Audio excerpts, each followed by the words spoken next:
Yeah, you ready, buddy? I'm excited. I'm ready. Yeah. I'm excited for this one because you and I have only met like on the professional side of things. We haven't actually had a time to Yeah. sit down. We met on the golf course, Mhm. bullshitted a little bit about some future work we got coming up. Mhm. Then you invited us to one of your networking classes, which Mhm. I never in a million years would ever have gone. Mhm. Ever. That's Yeah, is that right? not my thing. Oh, that's cool, man. Yeah, and I came home, her and I was like, and then, I brought my buddy Zach, and Yeah. I was like, holy shit, that was not completely judged every. You see Yeah. that. I'm Yeah. one of those, Yeah. 100%. Mhm. I do it all myself. Mhm. I'm one of those, and then obviously with the work and everything that's coming to the Northwest, so then with Mac, Mhm. I was like, hey, he invited me to this thing, and he's like, what do you think? I'm like, I'm gonna go. Like, if, you never know. Like, Yeah. right? Mhm. It's operation. Get as much shit as we can get up Yeah. here. So Yeah. yeah, we went, and man, that was great. And so then obviously you and I kind of bullshit a little bit and Mhm. started digging in, and I was like, oh damn, okay, like you've done a lot of stuff on the law enforcement side, Yeah. which I found really interesting. When I want Mhm. to dig in, I want to start there, Mhm. and then I want to roll into everything you're doing now with these Yeah. classes and just the networking and everything. I mean, being able to bring my daughter along and Mhm. she's able to experience it. That was the coolest part for me, is watching Yeah. her work. Yeah. Just being Mhm. able to be a kid there, and I mean, Mhm. I think half the people thought she was either my wife, which was really awkward. Yeah, that would be awkward. Yeah. So Yeah. which was really weird situation, because my wife's been by my side for everything Yeah. for 15 years, and Yeah. so now that she's at this age, it's her coming with me, Yeah. and so I actually introduced her, like, this is my wife Christy. I'm like, my daughter Christy, like, Oh, and it you was did? so weird. The guy Oh, was so like, you're the one that made it weird then. well, just other people already had thought. I don't know if it was like subconscious. They're like, so is this your? And, Yeah. he'd be so much older. Yeah. They're looking at me like I'm some like cradle robber, have some Yeah. young wife. I'm like, this is my Yeah, daughter. yeah. She's 16. Yeah. And so it was funny. But the That's way too that she funny. conducts and holds herself, I mean, I get it. She Yeah. doesn't look like a teenager. So, yeah, and that was awesome. And then watch her work the room and be able to network was one of those like checks. Like, Yeah. okay, all Yeah. right, we're doing the right thing. Yeah, So. man. Yeah. But, dude, Yeah. why don't you give me a little intro about yourself, a little background, and then we're just going to dive right into it. Right on, man. Well, I would say first and foremost, I'm a husband and a dad. Yep. Married 18 and a half years. Got a incredible 15 and a half year old son. Um, origin story wise, I grew up in a really pretty chaotic environment with just constant moving, constant restarts, and Military? no, just with my mom having a very skewed thought process when it came to relationships. So Okay. I've met one other person that's been able to rival this Really? record that I have, which is the number of divorces that she's experienced. So she's on her 9th divorce now, and so each one of the moves was just a new relationship that was That's an blossoming. accomplishment.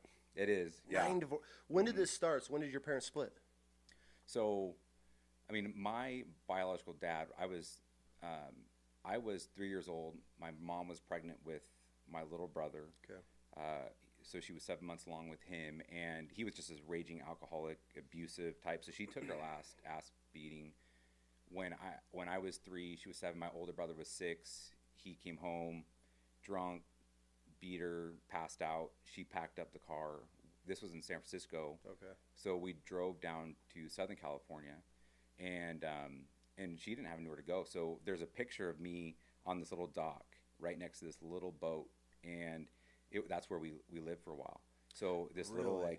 cabin area of a tiny little boat. It's got little one bed, no restroom or anything like that inside of it. And so I don't know exactly how long we were there for, but it was a little while. But it was the better alternative than staying where she was at. And For then sure. one of the first memories I have after this had left, my mom had my little brother. We met at a Target parking lot somewhere in California, and I remember those two being off to the side having a conversation. But Your after mom that- and your biological dad. Mhm, Okay. Yep. And he was saying, look, like, if you don't charge child support, I'll write off all rights to these boys. Yep. And Really? yep. And so she took that deal. They both honored their end of the bargain, and I didn't hear from him. There was a one random phone call that came in from him.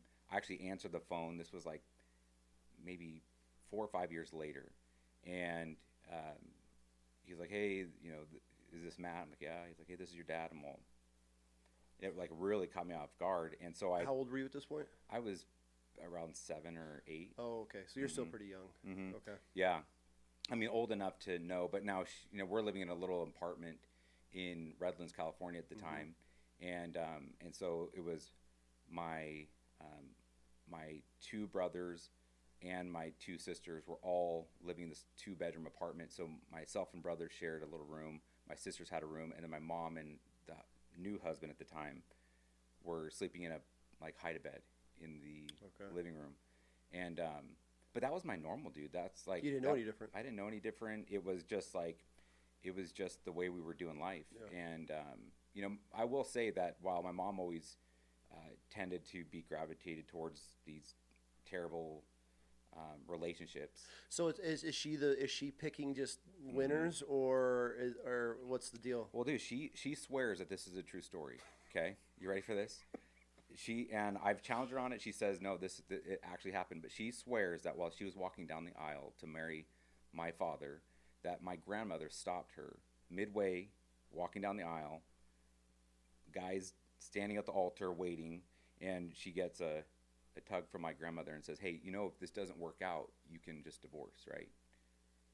On the way to get married, really? To give the yeah. And that's how you want to start a marriage. Like, Mom, there's no way that. She's like, that. Yeah, that actually happened, and and she, my grandmother, apparently just had, the same kind of upbringing where she didn't understand what it meant to be in a healthy relationship, and that cycle didn't get broken with my mom.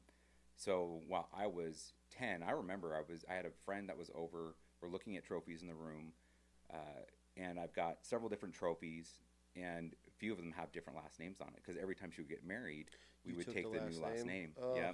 So I'm in there with a friend, and we're looking at these trophies, and I'm all proud of them, and he's like, "Why do they have different last names?" I'm like, "Well," and I explained the scenario. I'm like, "Wait, you don't have different last names on your trophies?" He's like, "No, dude, they're all the same. Like, my mom still married the same guy." And that was like when I realized my normal was not normal, and what was happening in my house wasn't. That is so sad. But you don't know any. It's just like kids that grow up in extreme poverty, and these kids in different, or they just don't know any different. But I mean, not healthy. No, but I will say that I didn't know how many kids I would have. I didn't know, what being an adult would look like, and when I would get married, but I did know that I was not going to do to myself, to my future wife, to however many kids I had in the future, I would not do to them what I was growing up in. So I was very young when I made the commitment to break the cycle, and I look back now, and I am able to tie a lot of the superpowers that I have, the ways in which I'm very successful in business and the different things we've got going on, directly to the lessons that I learned from this upbringing, For sure. And so even in the law enforcement side, like I really did well in the whole SWAT thing and the chaotic environment that was there, because things just don't get me riled up. And I contribute that to the fact that when I had so many different restarts and moving around and having to go to new schools and meet new people. In Southern California, at one point we were in Palm Springs, and I was the minority in that school, so I was getting picked on, but because of that, I developed this sense of like, it's going to be fine. Like, there's no point in getting all riled up. It's all going to be fine. And that became part of my personality, which later on in the whole SWAT world allowed for me to just always keep a very cool head and like not have to have emotion. You learn to live with the chaos. Okay, I mean, so stressful environments, never having, a steady home. I mean, you channeled all that into. They just like figure it out. This ain't shit now. Yeah, just figure it out. It's it's gonna be fine. I just gotta like, and I also contribute to my ability to read a room, read people really well. Yeah. See around corners of things. I'm a visionary by way of I can see an outcome that I want to achieve and be able to reverse engineer it in my mind, and I had to do that as a kid. My mom was very preoccupied most of my childhood with these relationships, and then my little sister, Molly, was severely handicapped. She was born with her umbilical cord wrapped around her neck, so she was deprived of oxygen. My brother did too. They didn't think came out completely purple. Yeah, and really? he's fine. But they thought for No brain damage? none. Oh, wow. They said it was a miracle. Like there's pictures of him when he first came out. Wow. The whole just purple baby. I mean, umbilical cord wrapped. That's But wild. they told my mom, they're like, expect it, and yeah, it's completely.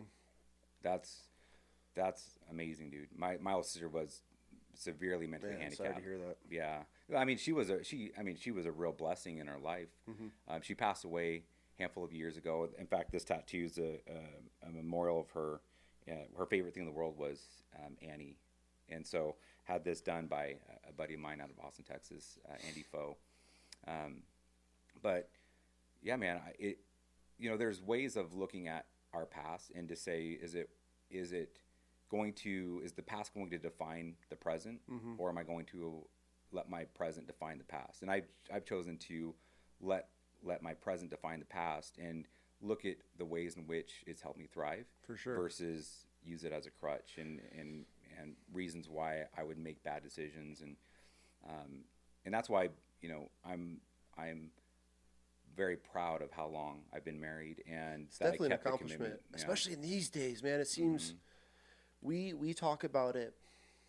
It is one of our biggest talking points, especially you have a teenage son, us having a teenage daughter. You start now; these kids, the problems are setting in that have been developed to this point. Is how we look at it. And every one of these boys and girls that we're seeing and we're hearing about and watching, and her friends we've watched from little kids to now, all of them that have these attention issues, which mainly it's attention is what we see with it, and just not getting the right amount of love and care, and moving, all of them broken homes. Every one of them broken homes. Yeah. And it's so sad. Even if the parents that are co-parenting together, your kid is still having to pack a bag. Your kid's still not laying their head on their bed every single night, and that affects these kids. Sure, yeah. Big time. And when you step back and you watch, you truly watch these kids develop. Granted, I get it. There's kids that are in beautiful homes, parents are multimillionaires, have everything going, and they grow up completely fucked. I get it. But all these, especially in the girl side of things, it's so much, and every one of them are broken homes. Yeah. Every one of them. And it's just, that is why it was so important for us. Like, no matter what, we will fucking get through it. It's not even an option. Yeah. And it's scary, but and for you, I heard this guy the other day, he was talking, and he's like, you have two brothers that grew up with an alcoholic father, and one of them grows up and he's an alcoholic, and man, how'd you become an alcoholic? My dad was an alcoholic. And then you talk to the other one, it's this entrepreneur and very successful. Man, how'd you grow up to be this way? Oh, my dad was an alcoholic. I wanted nothing to be like him. Right. And so when you hear that, you're like, yeah.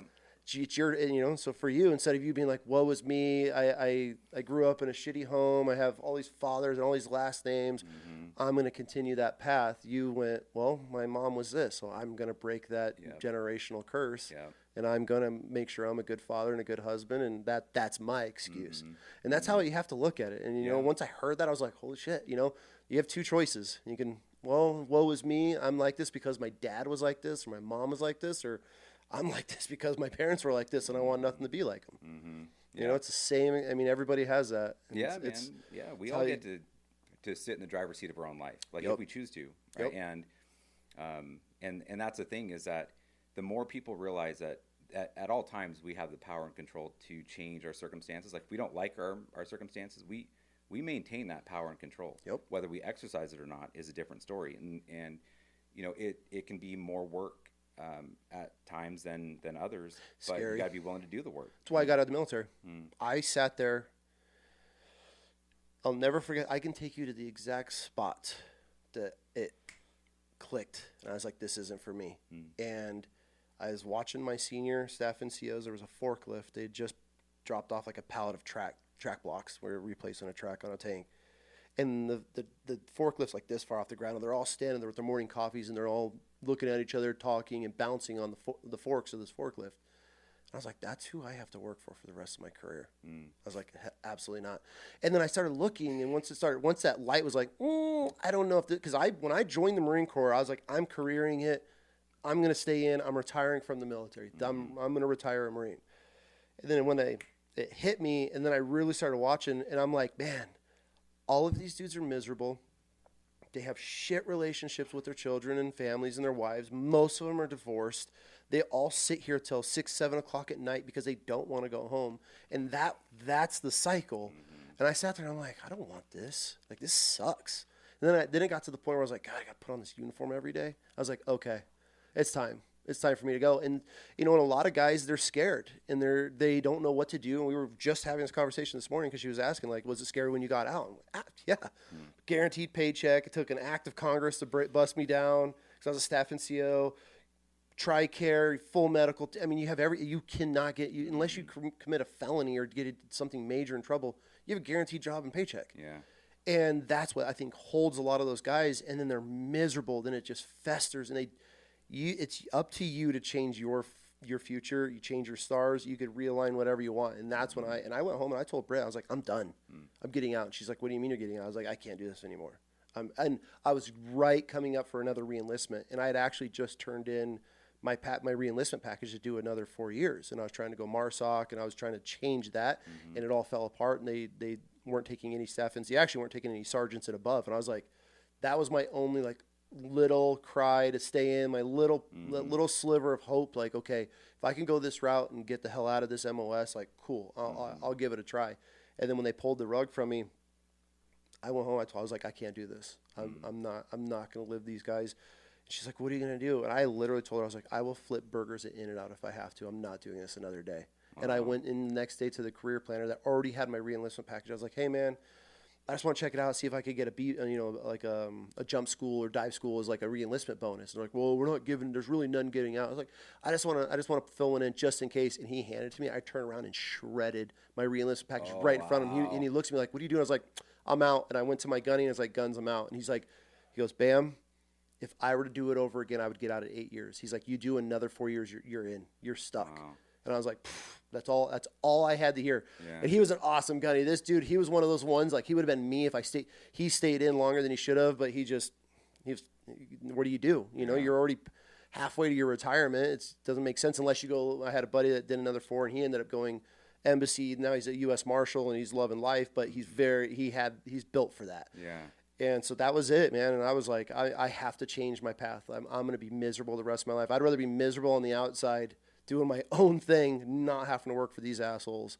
You know what's wild about that, dude, is when you really boil it down, you were observing a couple of guys in your leadership ranks, right? Like, and because you see the way that they were conducting themselves and projecting that could be your future, your entire trajectory changed. Oh, and yeah. It's wild because you hear leadership's always the problem, it's always the solution, and a story like that, it just emphasizes like how when you're in a leadership role, people are paying attention, and when people lose faith in the leadership structure, they'll start pulling the ripcord and changing course. And now there's other factors involved, and you've done some time, but for sure, that point where you came to that conclusion after watching a couple of guys that were more senior than you. Is that right? Because they were yes, they're all my gunnies. So I was a staff. Yeah. I was a staff sergeant. I was E6, but I was watching it was gunnies and mass sergeants sitting there that morning, and I was watching them. And we were actually teaching heavy machine guns. We had the 50 cals and the 40 millimeter grenade launchers. We have all of our students there, and I'm sitting there. We have these back bench seats on the back of our vehicles and their back ramps down. And I'm sitting there watching my instructors give the period of instruction on these weapons because I was the platoon sergeant. And I'm watching, and I look up, and they're all, and they're all giggling. And I looked at them like, if those were my sergeants doing that, these dudes would be out of this battalion. Get the fuck out! What are you? They'd be chewing ass, especially in front of students. And I'm like, these are my bosses. Nope, nope, nothing. Some of them were some good dudes, but I think the biggest problem with the military that I saw is the good guys that are like, man, I can do something with my life. Yeah. I can start a business. I didn't know I wasn't one of those, right? Yeah. But those types of guys, all of them get out. Then you're stuck with this. No offense, anybody from Kentucky, the South, but the majority of those dudes stay in. Then that's who's your leadership, and they're the biggest retards you've ever met in your life. And you're like, this. I sat here all week. And now it's a Friday afternoon, and you're just now telling me we have to clean 5 or 7 mod deuce 50 cals that take days to do, and we have to do this before I can cut my guys out of here? No, go home. Yeah. Go home. Don't answer your phones. Get out of here. I would tell them, get out. Don't answer your phone. Yeah. Where the fuck are your guys at? I cut them out. What? Get them back here. Call everyone right in front of them. Yeah. Speakerphone. Yeah. They answered, hey, you got to come back. But they knew. Do not answer your phones. That's who I was. Like, I looked out after my guys because I had one staff sergeant. His name was, Staff Sergeant Matt. And he ended up picking up Gunny right before he got out. He was one of the greatest leaders. The greatest leader. Never yelled. He was like the dad. He would be like, hey, you fucked up. And you'd be like, damn. I get my ass chewed all day. I turn around like, this dude, chewing my ass I'm one of those people. Like, you could chew, okay, buddy. Like, you're not intimidating to me. But when you respect somebody, and it's like your dad telling you, like, you really let me down. That's how this guy was, because he was that incredible as a leader. We deployed together. The guy was incredible, and he got out. I was like, God, there's nobody left. Yeah. Except for these just idiots. There's some good ones in that I did, but I didn't work for them. For some reason and so it was it. When that light bulb went off, I was like, I'm not doing this a day longer than I have to. And I told the wife, I'm done. What are you going to do? I'll flip burgers in and out. I ended up going straight back to Afghan on a contract. I got a job offer to go straight back overseas, which, like, you don't know what you're going to do, but that was it. I was like, there it is. That's all. That's my little bit of hope. I can make it, and I'll make it work from there. And so, that was it. I didn't even tell anybody. I got out, and people were calling me, oh, where are you? I was like, I'm done. I didn't tell anybody. How long after you shredded the paperwork that you were fully separated? It was within, I want to say 6 months or less. But the thing was, my previous job where I was working, I worked for one of the most senior master guns in the Marine Corps, and he wouldn't charge us any leave dates. He was one of the good ones, but I was never in my chain of command. I was working up at division as the division, 1st Marine Division color sergeant, and I fell underneath this guy's name was Gunny French. He was the most badass dude you ever worked for. And I'd be like, hey, Master Guns, like, I'm going to take a week off, leave. I'd submit my paperwork, and he's like, I'm not, you're good, go. Yeah. Don't get arrested. If you do, call me. So he didn't charge for over 2 years, I saved all of my leave dates. I never burned any of my vacation time. So when it come the time to get out, you can sell back. They only let you max a certain amount that you can take to get out early or early out.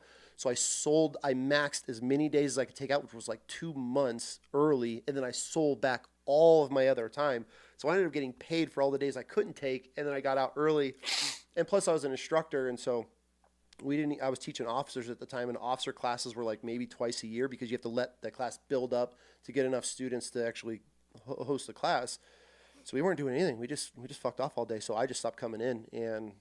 And long story short, when I got my paperwork, they ended up screwing up and giving me my DD-214, which is your thumbprint to being a veteran. They gave me it, and they put the date on it. They put the wrong date on it. They put it like 3 months early. Oh. And I saw that. I was like, I'm out. And they would call me like, you got duty, you're not out yet. And I'm like, come get me. It's a crazy story, which I could tell us another time. But so I ended up I pretty much got out like almost 6 months early. Like, I turned in the paperwork, and then I had bought back time, had all my other leave dates, and then I just stopped coming to work because I had they screwed up and gave me my DD-214.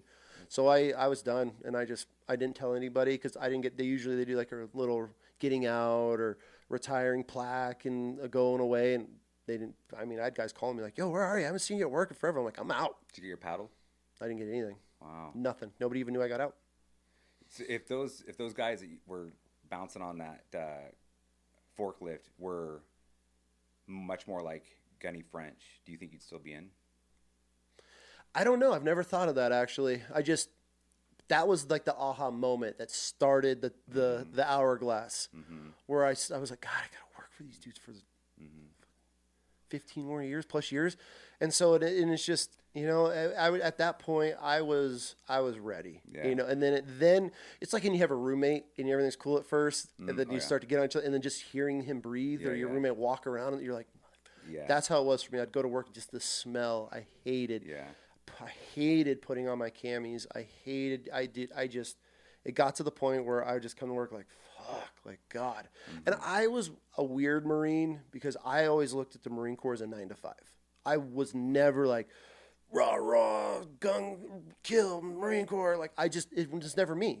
I joined because I wanted to serve my country, but I wasn't born to be a Marine. I loved being a Marine. I love the title of being a Marine. I'll hold on to that forever. I mean, that is a chapter of my life that, not a lot of people can ever claim. But as far as like just hardcore embedded in the Marine Corps, like I could give a fuck about any of that shit. I left all my uniforms at work. I'd ride to work, get in them. I'd go home in civilian clothes every day. It was a 9-to-5 job for me. It was so hard for other people to comprehend that. Do you ever like second guess that decision afterwards? Never once.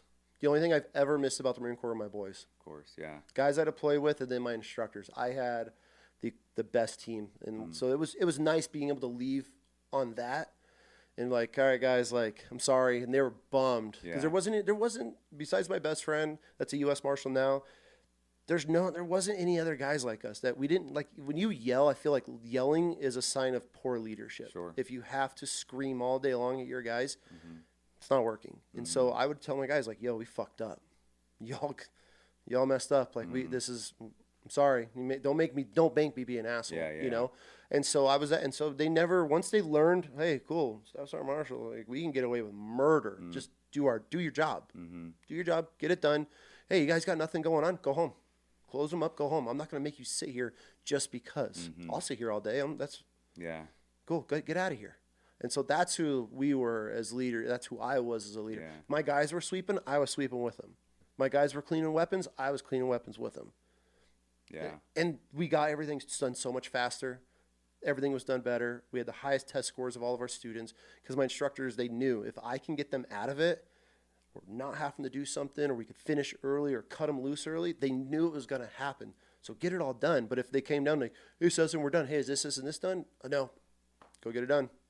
Let me know when it's done. They'd go bust their ass, get it done. Cool. Get out of here. Don't answer your phones. Like that was the daily thing. Don't answer your phone. Yeah. I'm sure your guys were probably super bummed when you left. They were devastated.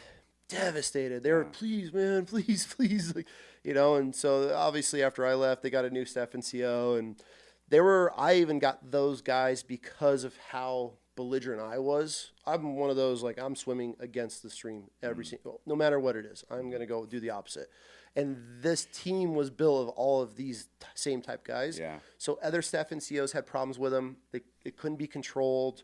They were just belligerent assholes. I mean, my whole team were just absolute belligerent, just fucks of Marines.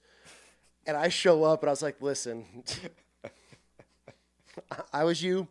I still am. I just have more rank on me. If I can get you out of here, cool. If not, like, let's just get the job done. I do not want to be here another second than I have to be. I hate this place. Yeah. So if you're going to make me be here, all of our lives are going to be miserable.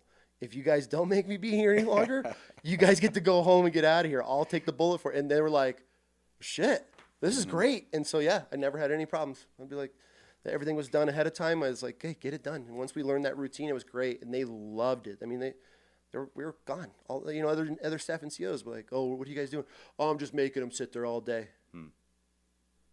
They got families. All these dudes got deployments. Half my guys have Purple Hearts. Just got back. Like, go home. Yeah. Go. We're instructors. We don't even have students. Why are you going to make your guy? So that's who I was, and it didn't jive with who I personally was. And then obviously the political game I do not play. Where did you pick up those types of leadership skills to show up in that way, especially considering that wasn't the norm in the Corps? How did you learn that showing up for your guys? Like if they're going to be sweeping, you're sweeping. If like looking out for them the way they did. Did you pick that up from somewhere? Or did someone lead you that way prior? I had a couple of, when I was a troop, one of my crew chiefs was a really good crew chief, and he would be doing things with us. And when we get it done, he wouldn't just make you. I don't believe in they call them fuck games, right? Just look busy, bust Russ. You just look. I remember sitting on the back in my vehicle Friday afternoon as a troop. We're on the beach. I was stationed in Del Mar, right on Pendleton. So I mean, the beach is 100 yards. You hear it. You hear the women laughing. You smell the barbecues. It's a Friday afternoon in August, and I'm busting rust on a bolt. Look busy. That's what they tell us. Look busy. We don't have anything to do. Look busy. I just I feel like a normal person. Like, this is the dumbest shit. Why do I have to look busy. We have nothing to do. There's always something to do. I get it. We have giant armored vehicles and tank. I get it. There's always something to no. It's Friday. We had something to do all week. It's Friday. Like, and so when I always told myself, like, God, one day when I'm in fucking charge, one day when I'm in charge, this isn't gonna fly. And so yeah, then finally I started picking up rank, and I was able to tell people to fuck off. This is my platoon. Yeah. And I just ran it how I wanted to run it. Like, go to chow, guys. Get out of here. Go to chow. Take an extra hour. Don't come back until you get 2 hours. How many guys are in a platoon? Depends on, like, as an instructor, I think we had 7 vehicles, so I had 7 crew chiefs, and then I think we'd have an average on like 60 to 70 kids, about 10 kids per vehicle. That's where Mac and I were instructors together, and we were martial arts instructors together. He was, that motherfucker, dude. So he was the platform instructor because he was very, you've met him a few times. So he's very like proper. He could rub elbows and play that game. I wasn't, so I was the practical application instructor. So I was down on the ramp with the instructors. We were in the trenches. We're the ones that are going to the field. Mac would just ride in the Humvee and roll up like, "How's it going, man?" I'm like, dude, get the fuck out of here. Did you bring us burritos? And he'd be like, like that was Mac. And so that was our dynamic. And so I was the field training staff NCO, and Mac was the platform, office guy, did all the paperwork and all that good stuff. So, it's just, for me, that was my environment. That's where I thrived, in the field, deploying, get the job, get it done. That was it. So, but Mac wasn't always on the sidelines, because No. he told me a story about, a time where you jumped a Humvee or a Bearcat or something, and so he was. Yeah, it sounds like he was around for some of the action. He would come right around and stuff. Yeah, he'd be in the field with us, and we always just gave him a hard time because he would always just, he was just Mac. He ended up screwing me one time. He came down. He's like, "Yo, I signed you up for this class," and I'm like, "What?" Because I was always begging. I'm like, "Yo, send me to like jump school or something," because he had that power. He's like, "Dude, I got you in a course, badass course," and I'm like, "What?" He's like, "It's the AUL course, which is the officer leader." Staff NCO leadership course, which was I was an instructor for it, but I dodged ever going through it. I was devastated. It sucks. That class sucks. You're in the classroom all day learning everything you already know. Like, you're just trying to stay awake. Yeah, him and I got in a fight over that one. I was pretty butthurt out with him. But anyways, back to you, dude. That was a long rant for me. But no, man, it's interesting. It's interesting. I mean, there's so many different ties to, my world's business, right? Yeah. And so you're just highlighting the fact of like how important leadership is, and that we're always being watched when we're in leadership 100%. roles, and when you show up for your team in ways that you actually genuinely care for them, and you're unafraid to go against grain, and they genuinely feel and know that you have their best interests in mind. Yeah. Like they'll go to war for you. I mean, literally, like in your case, literally, they'll go to war for you. But the same is true in business. As we're building, businesses that we want to have be creating massive impact and positive influence on people's lives, whatever the business is. We want to improve people's lives as a result, and we can't do it alone. Like, not if it's going to be a big business, not if it's going to really be something special. And so we need people to be on the team, and we need people to be fully locked on to what our vision is and the mission that we're on. And we spend a lot of time looking for the right people that are in it for the long haul.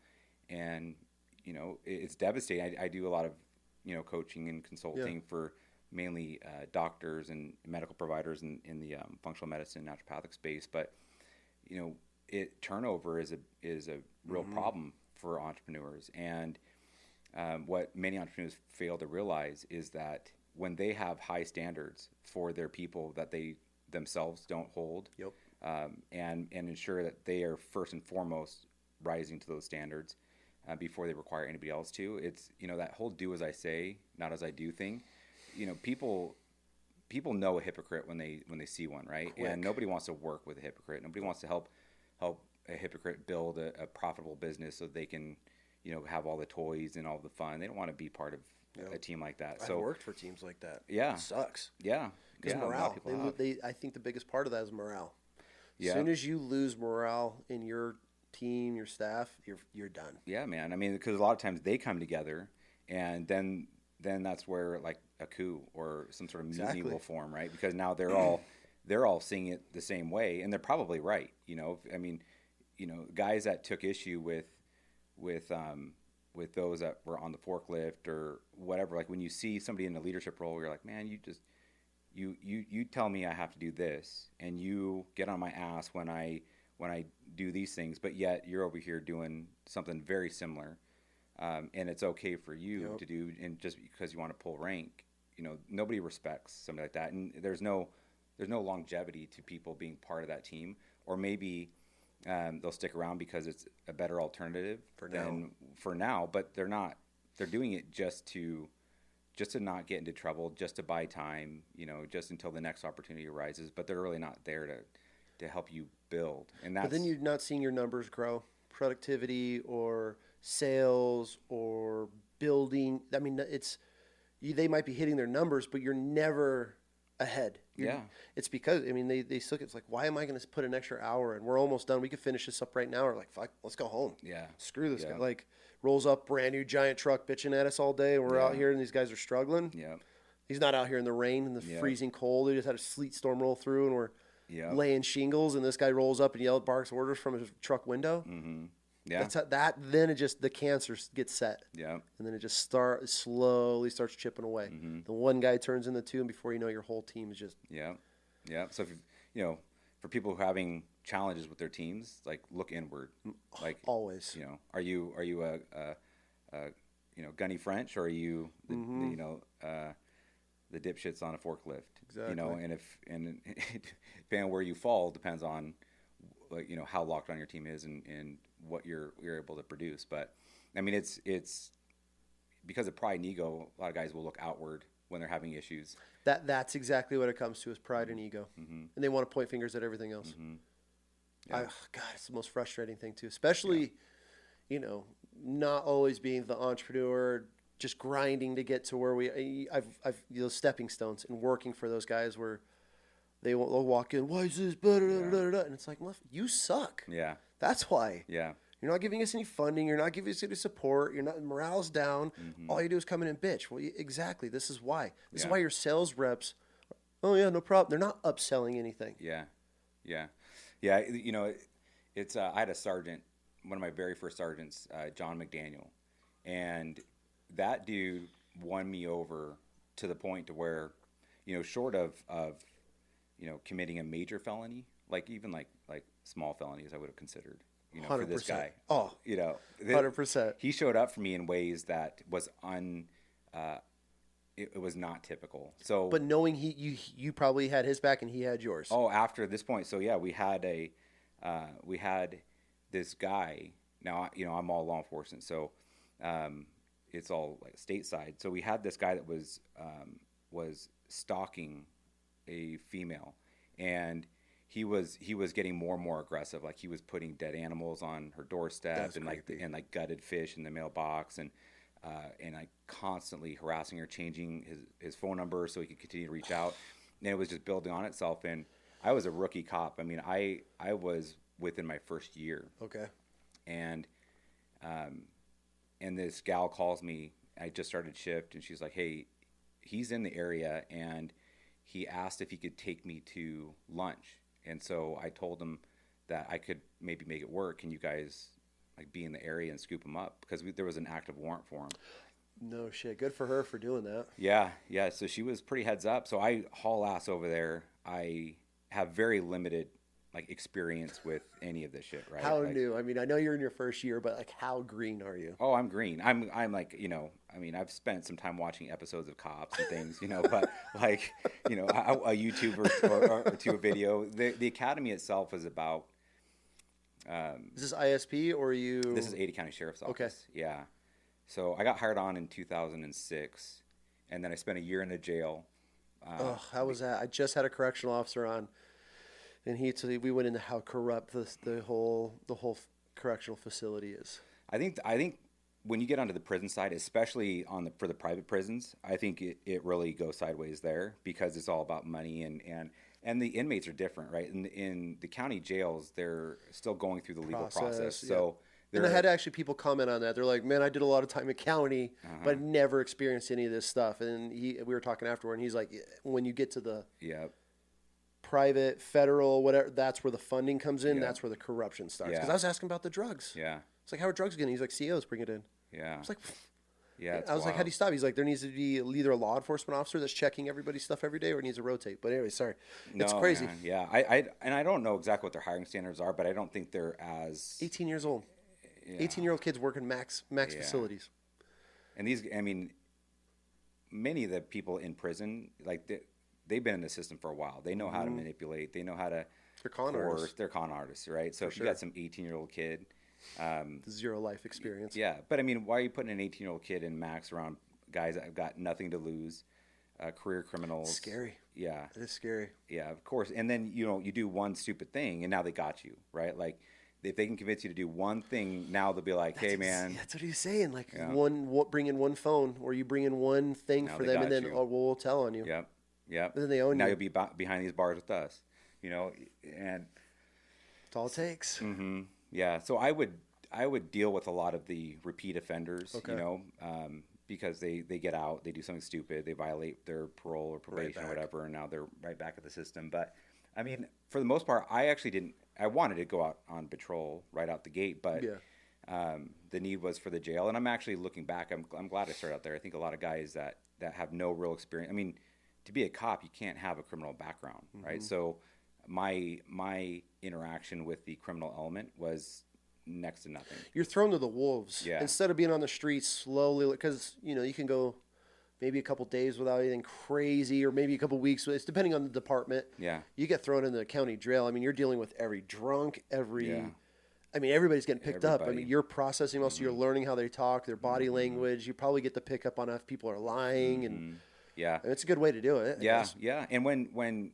the fights did happen, or when an inmate would get out of control, you're in a confined space. And like ultimately they're not going to win, because you've got 40, 50 deputies that'll come to the fight.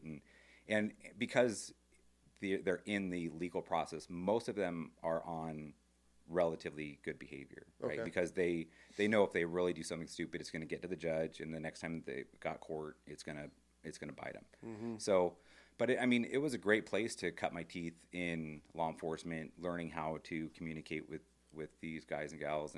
And I found that as long as I wasn't disrespectful, like I didn't walk in thinking I'm the badge, you're the crook, you'll do as I say, right? I mean, you're locked in a dorm with 100, 120 inmates and just one of you, and you're locked in there, right? So and you've got pepper spray and a rape whistle. But that's it, right? And so, like, if they wanted to, they could beat your ass. They could take you hostage, and it's happened before, right? And so, I just took a position of being curious about what got people into the place that they're in. And what I found was that, whether they were a gangbanger, they were part of, a motorcycle club, a rapist, whatever, like they would open up and talk. And so I was actually able to learn quite a bit from this process, which it ended up helping me a lot when I got into patrol. And so I think all new people that don't have any real understanding about how the criminal world works, how they think, how they communicate, should do time there. They should do time there. For sure. Yeah, because you're able to get into some stuff and then have like immediate backup, right? Like you get on a patrol, you could be, by yourself for 4, 5, 6+ minutes, and if you're fighting, that's a long time. Yeah, so you've got to have some certain skills before you get out there. And but yeah, man. So I was 22, I think, when I got to patrol. So I'm green, limited life experience, brand new married, and I actually didn't even grow up wanting to be a cop. Like, some people are like, they want to put a uniform on. That wasn't me. If I take a step backwards, it's funny how I actually even got into it, because I was, one of my first jobs, I was a bag boy at Albertsons. Okay. And I was dating the bakery girl, Nicole, but that, like, the flame wasn't really there, Okay. But one of my favorite dudes that was a checker was his name, Lincoln McDonald. And I could see the twinkle in his eye when he looked over at the bakery section.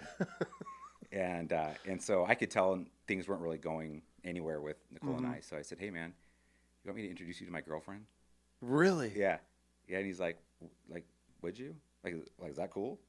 I'm like, yeah. It's not a real thing with us. So let me do an intro. They ended up getting married, and then Were you invited to their wedding? No, no. That's kind of asshole. That's messed up. That is messed up. Mm-hmm. Now that I think about it, I've actually never been asked that question or thought about that before. But you know what, Lincoln? You didn't invite me to your wedding, dude. I would expect to be invited. I hope you're divorced now. No, just kidding. Just kidding. But he became a cop. And okay. So I didn't get an invitation to the wedding, but he did take me for a ride along. And I'd literally never thought about getting into law enforcement before, but he takes me out, and nothing happened. There was, a barking dog call, and some people were like illegally parked, and then we made some traffic stops. But I was thinking, man, this could be cool because you're out there on the hunt for bad people, mm-hmm. and you're kind of like this in between of the good guys and the bad guys. And later, I found that's really the meaning behind the thin blue line. Yep. But I started looking into it, and then this was in Eastern Idaho where I was growing up, and Idaho State University in Pocatello had a 9-month program where you would get certified in patrol and detention. Oh, jail. That's nice. Yeah, and it was. So I was like, oh, let me look into this more before I go all in with the whole thing. And so I enrolled in that program. And here's a funny sub story to this whole story. Because of my upbringing, and because I grew up in an environment where there was a lot of attention elsewhere, mm-hmm. beyond me and my siblings. My little sister, Molly, for sure, like our whole world revolved around her, and then these other relationships. Dude, I had no idea that college costs money. No really? Clue. No, I had no clue. So I enrolled. You just thought everybody could just go. Well, high school didn't cost money, or at least I didn't think so. Like there was a few bucks for shop class, you had to pay for the materials and things. But field trip here and there. Yeah, dude. And so I find myself enrolled in this program, and like 2 weeks later, I get a call from this lady at the registrar's office. She's like, "Hey, we see you're enrolled. You're attending. How do you plan on paying for this program?" And I was all, "It costs money." And I think she was like caught off guard as I was about the question, she was about the answer, right? And so there's like silence, and like my wheels are turning, like, oh shit, how much is this? And she's thinking, what the fuck is wrong with this guy? Where's this guy from? Where's he from? And you're from I'm from Eastern Idaho. You should know this. Yeah, man, I'm like 20 minutes away, but that's not. Kids know mm-hmm. college costs money, right? And like she's probably thinking this dude doesn't have a chance of passing whatever program he's in. Like if this is our starting point, this is what we're working with here.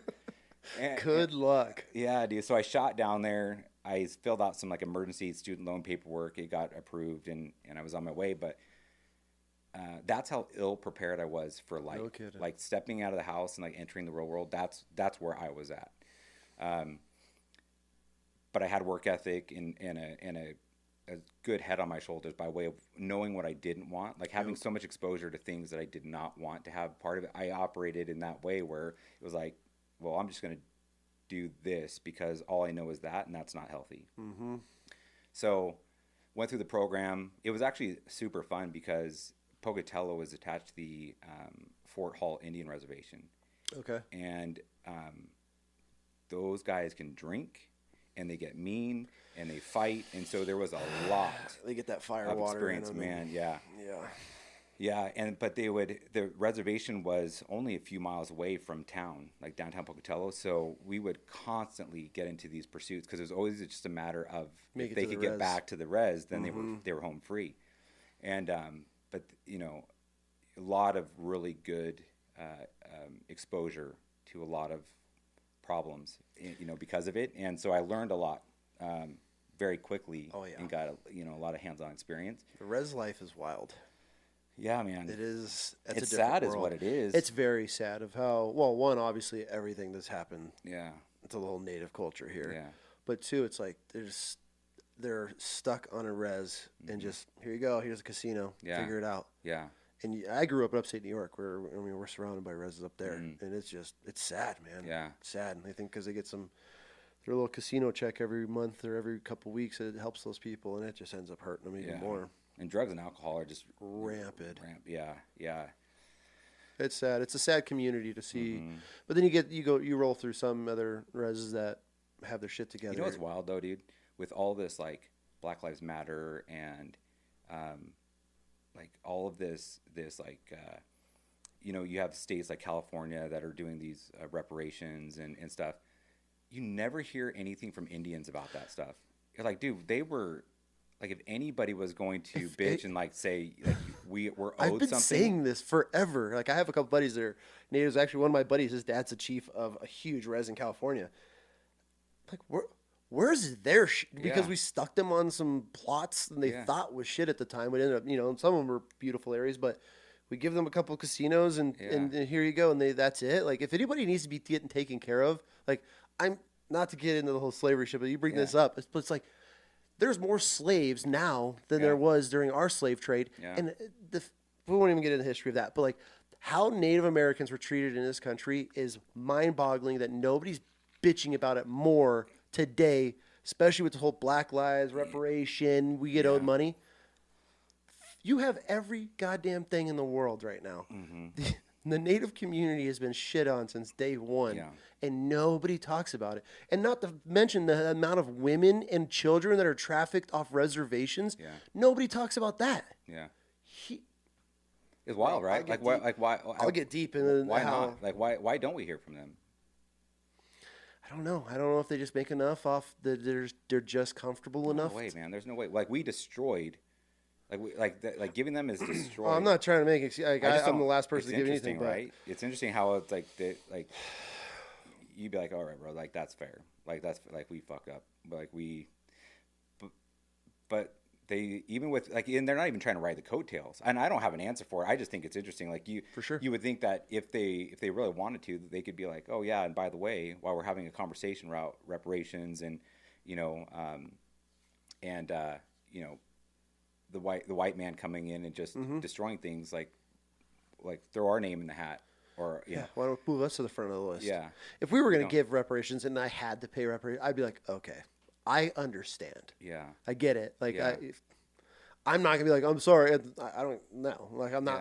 What happened to the past is the past, but they're still living like that. Yeah, they're still just completely been taken. Yeah, I get it. It's wild, but like even working around or living around res, like it's a different. There's people in this country that have no idea how they live on. You roll through them, and it's just. I mean, you got a brand new Chrysler sitting on blocks. Yeah, they get paid. They go buy a single white trailer. In a single white trailer, with half the windows broken out. Mm-hmm. Yeah, and then it's like what do you do? Yeah, besides work the casino or the oil fields or something. It's fucked. Yeah, it's just interesting. I mean. I'd love to hear. Like if any of your listeners are I would love what their thoughts are on that. I would. Jeremiah, he was a Army sapper. He's a good guy. I want him back on, and we're going to talk complete just because he does a lot with the Native women and helping them start jobs and get back up, ones that have been physically or mentally abused, all that. He does some really incredible things through the War Party tribe that he has going on. But I actually have talked to him. I want him to come on, and I want to talk so he has a voice.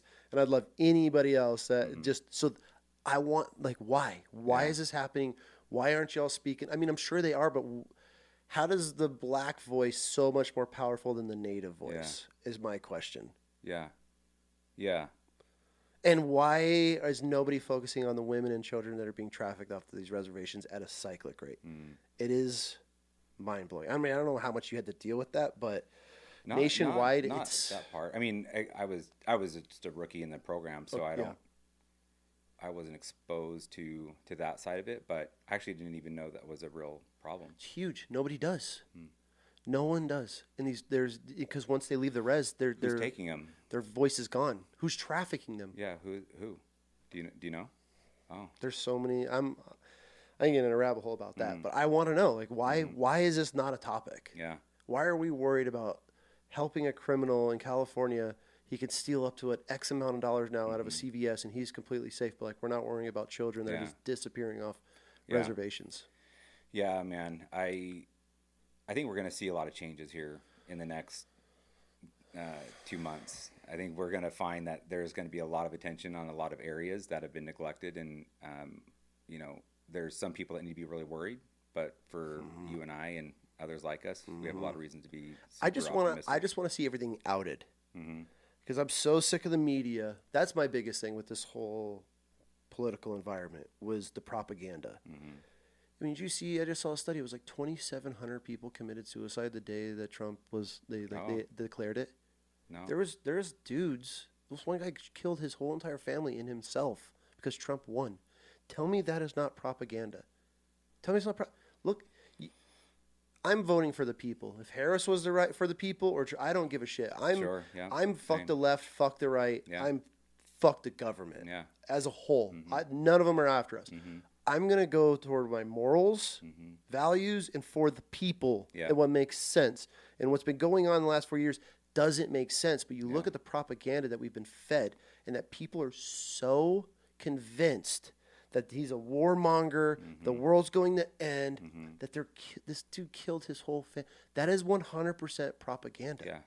Yeah, I mean, look, like if you truly believed that Hitler reincarnated that just won the presidency, like, and you really, really believe that, you're going to do some really extreme shit. 100%. But how did somebody that has all the access in the world at their fingertips, he's a racist. Find me a clip where he's a racist. That he's legit. Because before he was running for presidency, the rap community, Oprah, all the big, giant celebrities in the black community all supported Trump. Then once the narrative and the agenda was pushed. Yeah. Yeah. You see, like, how things are changed. And so that's like, that's what's scary to me is that that's what I want to see changed is the media needs to be completely swiped. I think these 3-letter agencies that are against us, the FBI, all that, those all need to go away. Those all need to rehaul. And I want everything outed. The Russia collusion, Hillary, Biden, Obama. I just want to see it. Just make it public. Yeah, so then when people argue it, but still they're so far gone. If you're that far gone that you're willing to hurt yourself over a man being elected, you're not. You can read it all day, and it's not. You can't process it. Yeah, that's the world we live in. Yeah, but it's. I mean, with Trump, this being his last go at it, right? And there's no re-election he needs to worry about. Control of the House, control of the Senate. We see who he's picking for his cabinet. So awesome. Yeah, and I think there's a major shakeup. I think there's probably quite a number of people who are very nervous right now in DC. Yes, and for good reason. I have a feeling like it's gonna get when people are pushed and scared. Scary things happen. Well, Trump's been asked, are you going to release the details of the JFK assassination? Are you going to release the details of the Weinstein or the list? Yeah, Harvey or not Weinstein. Harvey Epstein. Yeah, Epstein. Yeah, are you going to release that list and and just all like UFOs? Like he's saying he's going to. He's going to put it in front of the people. Has to. I mean, you got RFK that's in the cabinet. Of course, he's got a vested interest. What a flex! What happened? Yeah. What a flex to go from Democrat to now as holding a seat in the Senate or wherever he's putting him in charge of the health. Yeah. I mean, but like you're saying, it's about the people, right? So when you see whether it's Tulsi Gabbard who goes from the left to the right or RFK, it's just the people he surrounded himself with. I think the first time around he didn't really know. He admitted to that. Did he? I saw an interview on it. He said, which was fascinating because that was one of my biggest bitches about him last time. Where Trump was a big reason why I was like, fuck the government. Because he came in, he was trolling everybody. He's got all his little clips from Hillary and cool, right? Like, shut up. Yeah. Change our country. Yeah. And then when he brought in Fauci and all these other, I saw an interview. He was like, I had no idea what I was doing. And he goes, and everything I was given the teams. The teams were appointed to me. Right. He goes, that was my biggest failure was one, I had no experience and I had no team that backed me. He goes, that's where I failed on the last one. He goes, and it had to happen this way. I had to learn. Now we're ready. And I was like, okay, because my biggest thing was public education. Because Michelle Obama, I believe she was the one that implemented Common Core, where these kids are 2 + 2 = 5. Cool. If you could tell me how you got it, it's correct, right? Like basic common core shit. That was a big reason we pulled our kids. We're done with this, and we're done. And then it never went away. Yeah. It's like now, leaving it up to each state. I mean, so the things he's saying now, this is what I was hoping for the first time, but like now you got one more shot, bro. Like this is it. Yeah. And then now he's stacking all of the House, the Senate with now this Gen or millennial, Gen Z-ish era. So now instead of bringing in all these dinosaurs, I think RFK is one of the oldest guys. Oh yeah, I think like mid-30s is like the median age of his cabinet right now. Which is that's the next boom. Yeah. And so now we have all of these, I want to see term limits. I want it all. Everything that we're bitching about. Dude, is so what's today, the 21st, right, of October. So we're a couple of days ago, the Biden administration approved these missiles long-range missiles. Yep, to get sent into Russia. And then either it was yesterday or today. So one of my favorite podcasts is obviously yours is number 1, and then Patrick Bet-David is number 2. And so I'm listening to his podcast on the way in, and Russia has now said that they are going.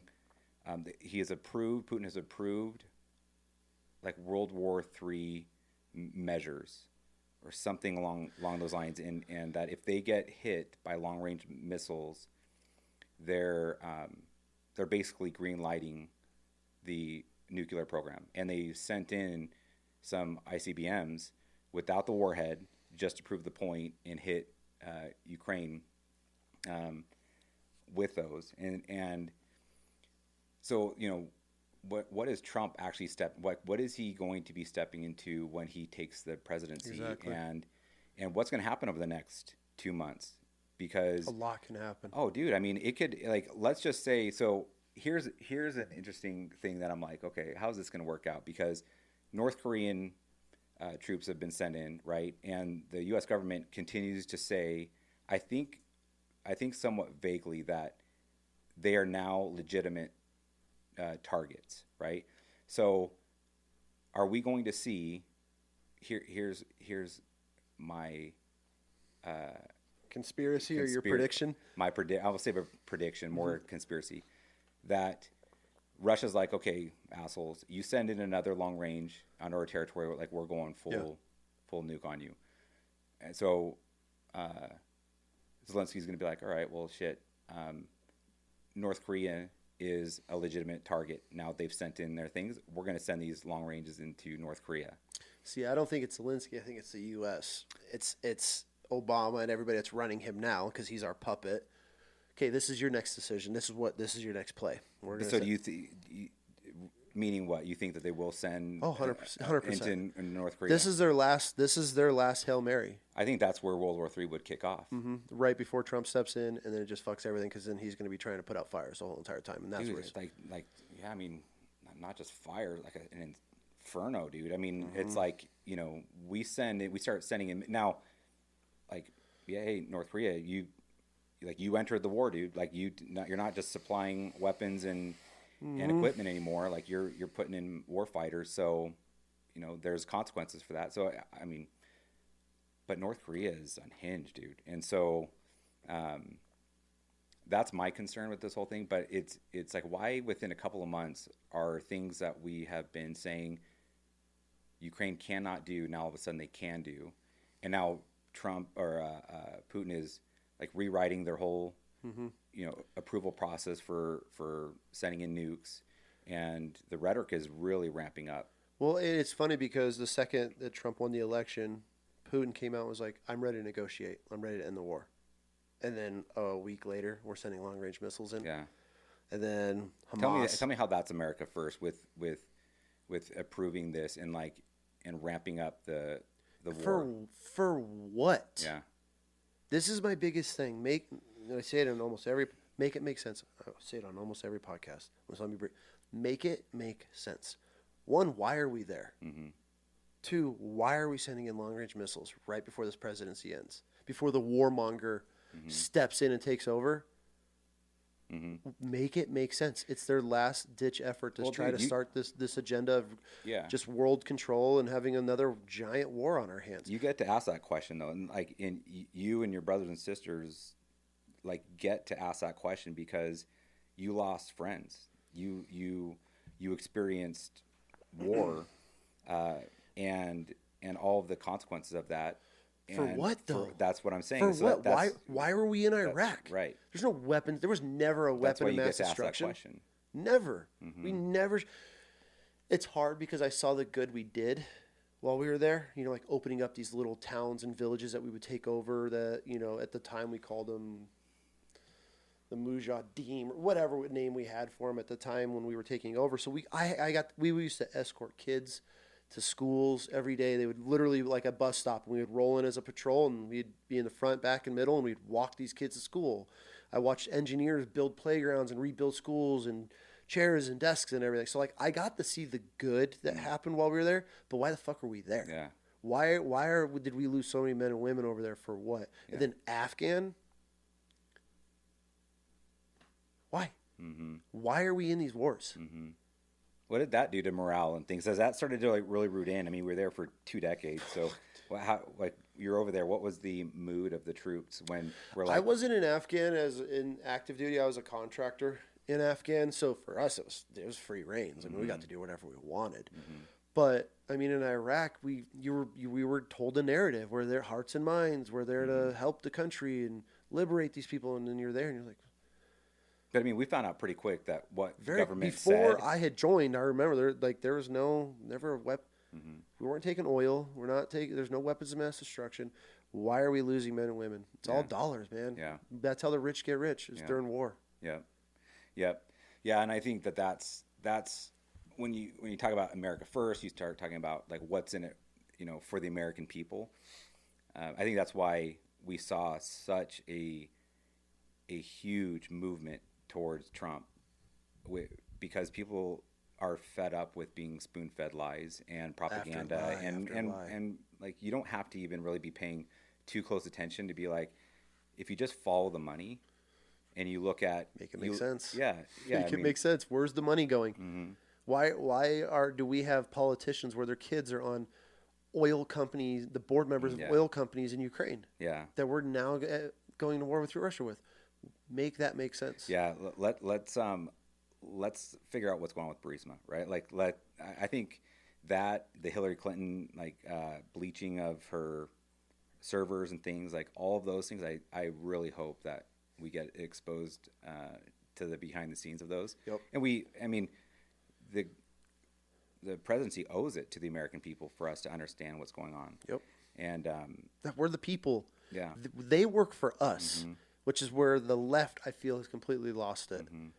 And so that's where I think a lot of these people, so many liberals, Democrats, I think that's where the left really screwed up, was pushing so hard.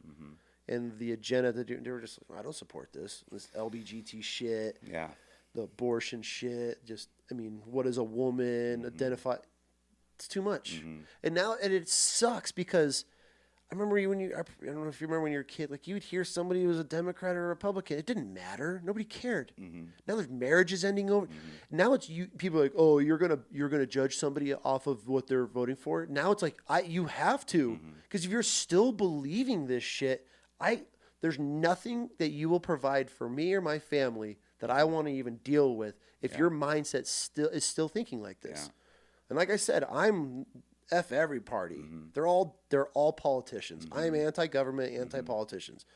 But if we have to go a certain route, I'm going to go for the people. And it's like, you want higher taxes, you want to go to war, you support the slaughtering of kids up to right before they're born. Like, just to me, and if you're like, yes, this guy's a warmonger and a racist, so I'm going to vote this way. Sorry, I can't at this point. I can't process it. Well, and it sucks that a line has been drawn that much in this country now. But at the same time, look at how this country voted. We're not the minority. Oh, no. We feel like the minority because nobody speaks the fuck up anymore. It's the little yeah. ones that are chirping these little Antifa, gay pride, not even gay. Now there's a division in the gay LB whatever community. Now they're like, we're not claiming these people. They're too far. Like you're bringing kids into this. No, we're out. So it's like these little groups are the ones they're the ones, the little Chihuahua that has the loudest bark. And then you got these big giant pit bulls that are just laying there chilling. Now they're starting to wake up. Now the country's coming around. And it brought a lot of hope, man. And I didn't realize how much just hate and stress and anxiety I've had the last 4 years. It's just been built. And as soon as I saw those numbers, it was like this wave off of me. I'm like, God, I can breathe again. Yeah. Yeah. Especially being a veteran or law enforcement. I mean, you've seen how everything's evolved. Yeah. Crime rates have gone up. Yeah. Across the whole country. Everything it's just been ugh. Yeah. Well, I mean, that, and it's also just what we've learned around the weaponization of the government around, politics and people, and just to see how much is going on behind the scenes, where you don't even have to know like all the ins and outs of it, but you're like, this just doesn't pass a sniff test. Like, why is the FBI doing this? Like, why were there 50 some odd high-ranking officials that all said that the Hunter Biden laptop was fake, was false Russian propaganda?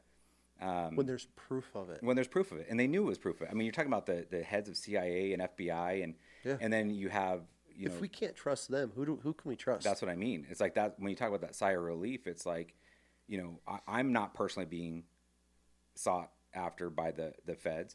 I wasn't the one that had to deal with all of those lawsuits and things that Trump did. But it's happening. But I mean, this is our government, and to see that, okay, if it can happen to these people, who are we? Dude, all day long, and we don't have the financial resources to be able to, like, or they power. could destroy anybody, right? So I think that's amongst all of the other things, the inflation, the nonsense around, trans people reading to our kids in schools, like all of like the obvious nonsense. You look at the big picture side of what's happening behind the scenes, you're like, we've got to deal with it. There is a swamp that needs to be drained, and there's no denying it. No, dude. And there's no denying the agendas that are being pushed. Yeah. I've had a physical therapist that I'd work with, and we're very opposites, but we'd have adult conversations about it, and he would just be like, trying to convince me like this is a normal thing, and I'm like, bro, look at the numbers. Yeah. Look at the numbers and how. What was he saying was normal? Critical race theory and like teaching kids. He thought it was fine for them to be able to be taught by trans at such a young age. Is he a parent? No. Of course. Okay. Well, and that's why. So that he would ask me my parent like opinion of having children, and I'm like, first off, if your children still believe in Santa Claus or the Easter Bunny, some fucking mythical creature. No shit, you can convince them to think that cutting their dick off, or they can be a boy and dress like this, and that's normal. No shit. Yeah. It's indoctrination. You can train anybody at any age. Yeah.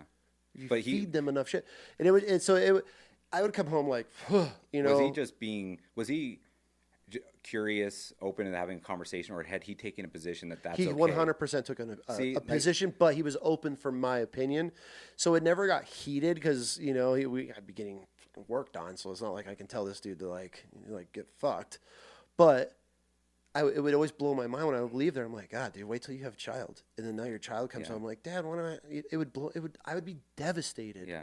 Because it's and then you look at the numbers and I'd be like, bro, look at the charts of how they skyrocket in the last 5 years. That's an agenda. If it's a natural, like transgender, and it's being pushed. I'm like, if it's not being pushed, your charts don't just skyrocket unless there's a driven agenda behind something. And he just, I think it's everybody has a right. Yeah, everybody has a right to whatever, but not with children. Yeah. Not with kids. Leave it alone. And that's where I think everything started to get pushed too hard in this country. Was like, okay, even the left, man, have kids. Just because you're a Democrat doesn't mean you 100% support that. And that's when everybody started waking up. Well, let's see how smart the left is with really taking a look at why did they lose every swing state? Why did they lose so much ground and have so much movement of traditionally Democratic voting that was minority? wild. Yeah, wild. That swing states haven't. haven't gone red in 20 plus years or more. And not now like it's they did this time. gone. Now we just need to keep the momentum, as in we, obviously the for the people side, but it's just. Well, we need to hold Trump accountable. We need to hold him very the much promises so. that he said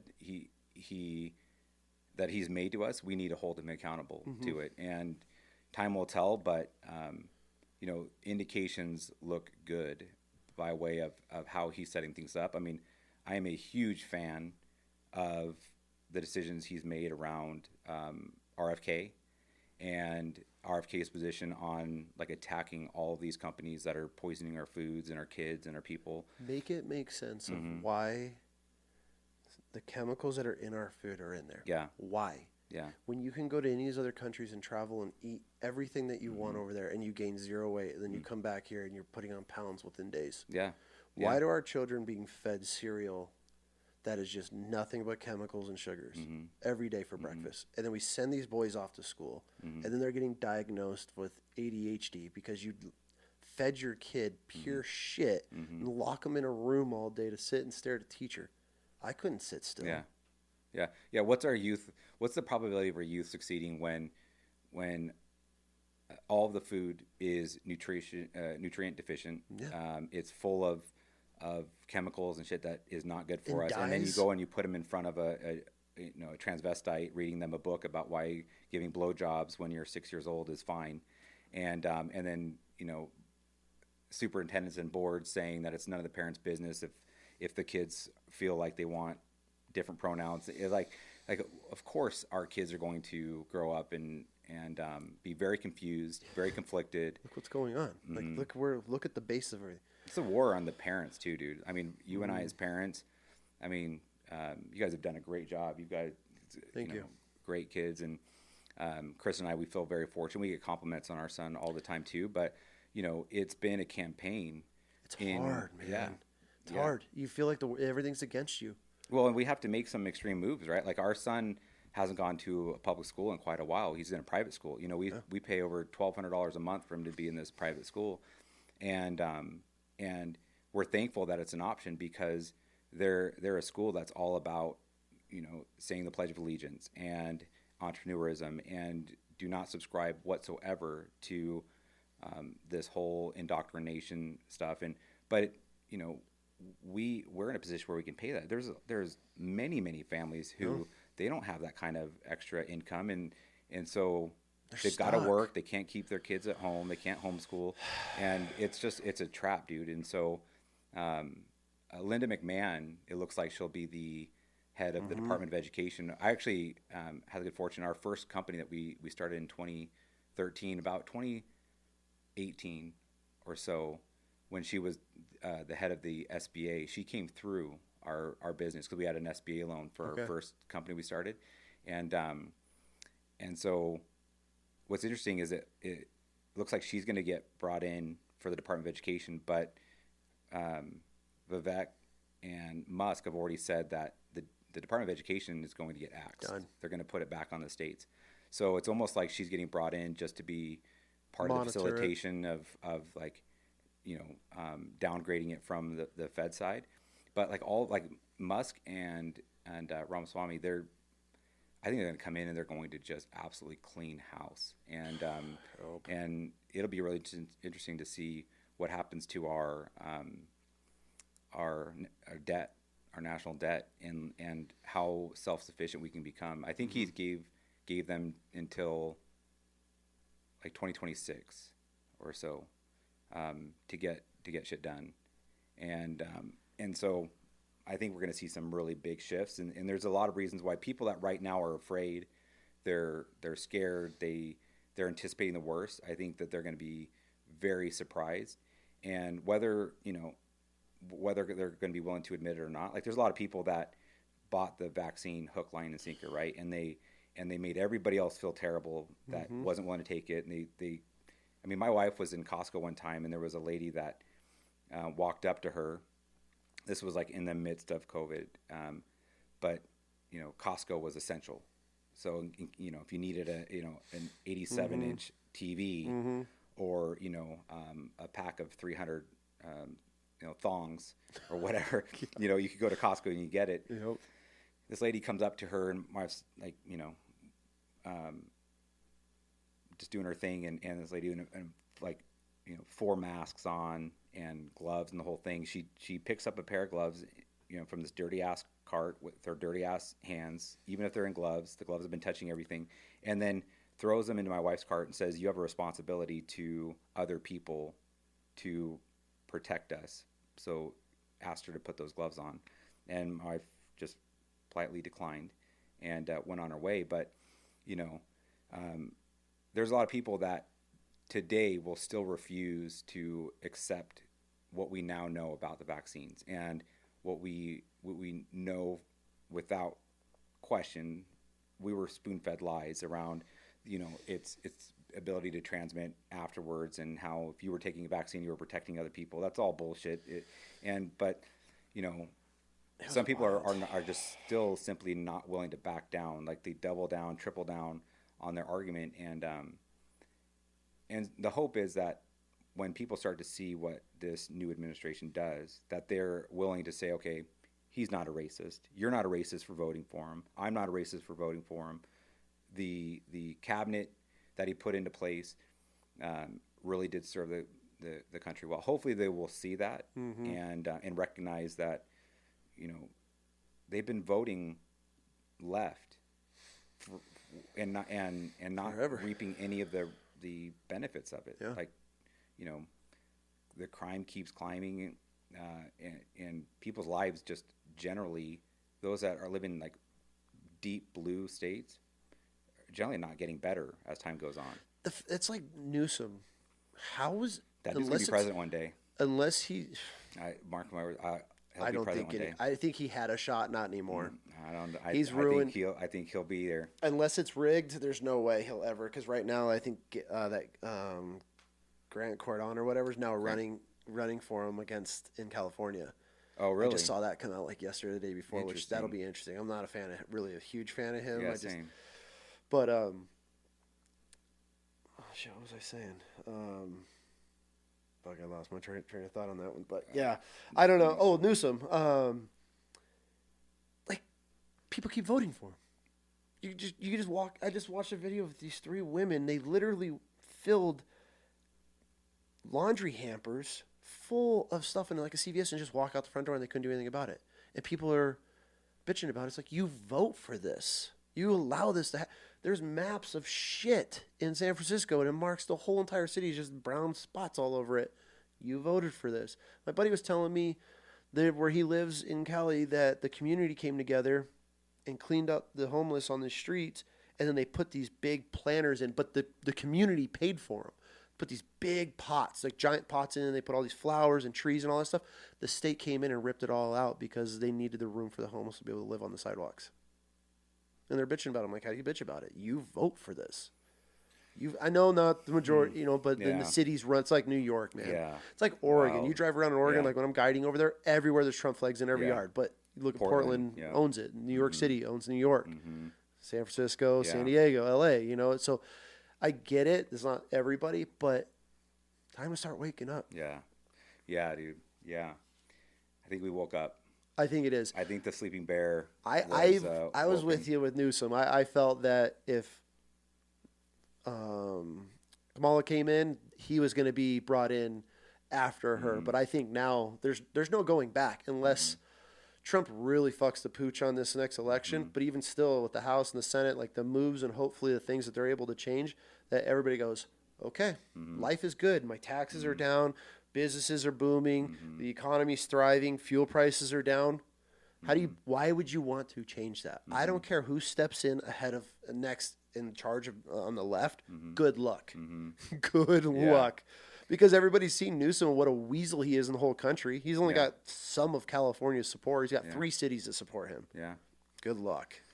Unless there is a major drive and we lose marketing, we lose the media, so all the platforms go back to just the same shit they did with Trump every time. But if they show up and things change, how the only person out of this whole thing I don't like is Matt Gaetz. Matt Gaetz. Not a fan of him. Yeah. I don't like him. I never have. Yeah. I don't like his eyebrows. Oh. He's just they're fucking. Yeah. Looks like he's got Botox and had like a facelift. Yeah. And he trolls too much. I'm done with the trolling shit. It was cool the first election, and you know the little one-liners that made all the memes and make Trump cool. I'm done with it. I want everybody to shut the fuck up and change this country and get it back on track. Yeah. That's where I'm at with it. Yeah. I don't care about the memes and the clips and for social. Done. I'm done with it. Yeah. Get us back on track. Yeah. Yeah, man. Get us out of the wars. Get us out of the nonsense. Close the borders. Close the borders up. Focus on us as Americans. Yeah. Get our kids, you know, we don't have to worry about it. Our kids will never go back to public school. But it's sad, man. It's so, like you said, like you're fortunate enough to have your kid in public school. There's kids that have 2, 3, 4 kids. They can't. There's no way. And it's even hard for them to homeschool. And I look at some of my buddies and it's sad. I feel bad for people that are forced to send their kids to public school every day because do you trust the government? Oh, absolutely not. You trust them with your children? Yeah.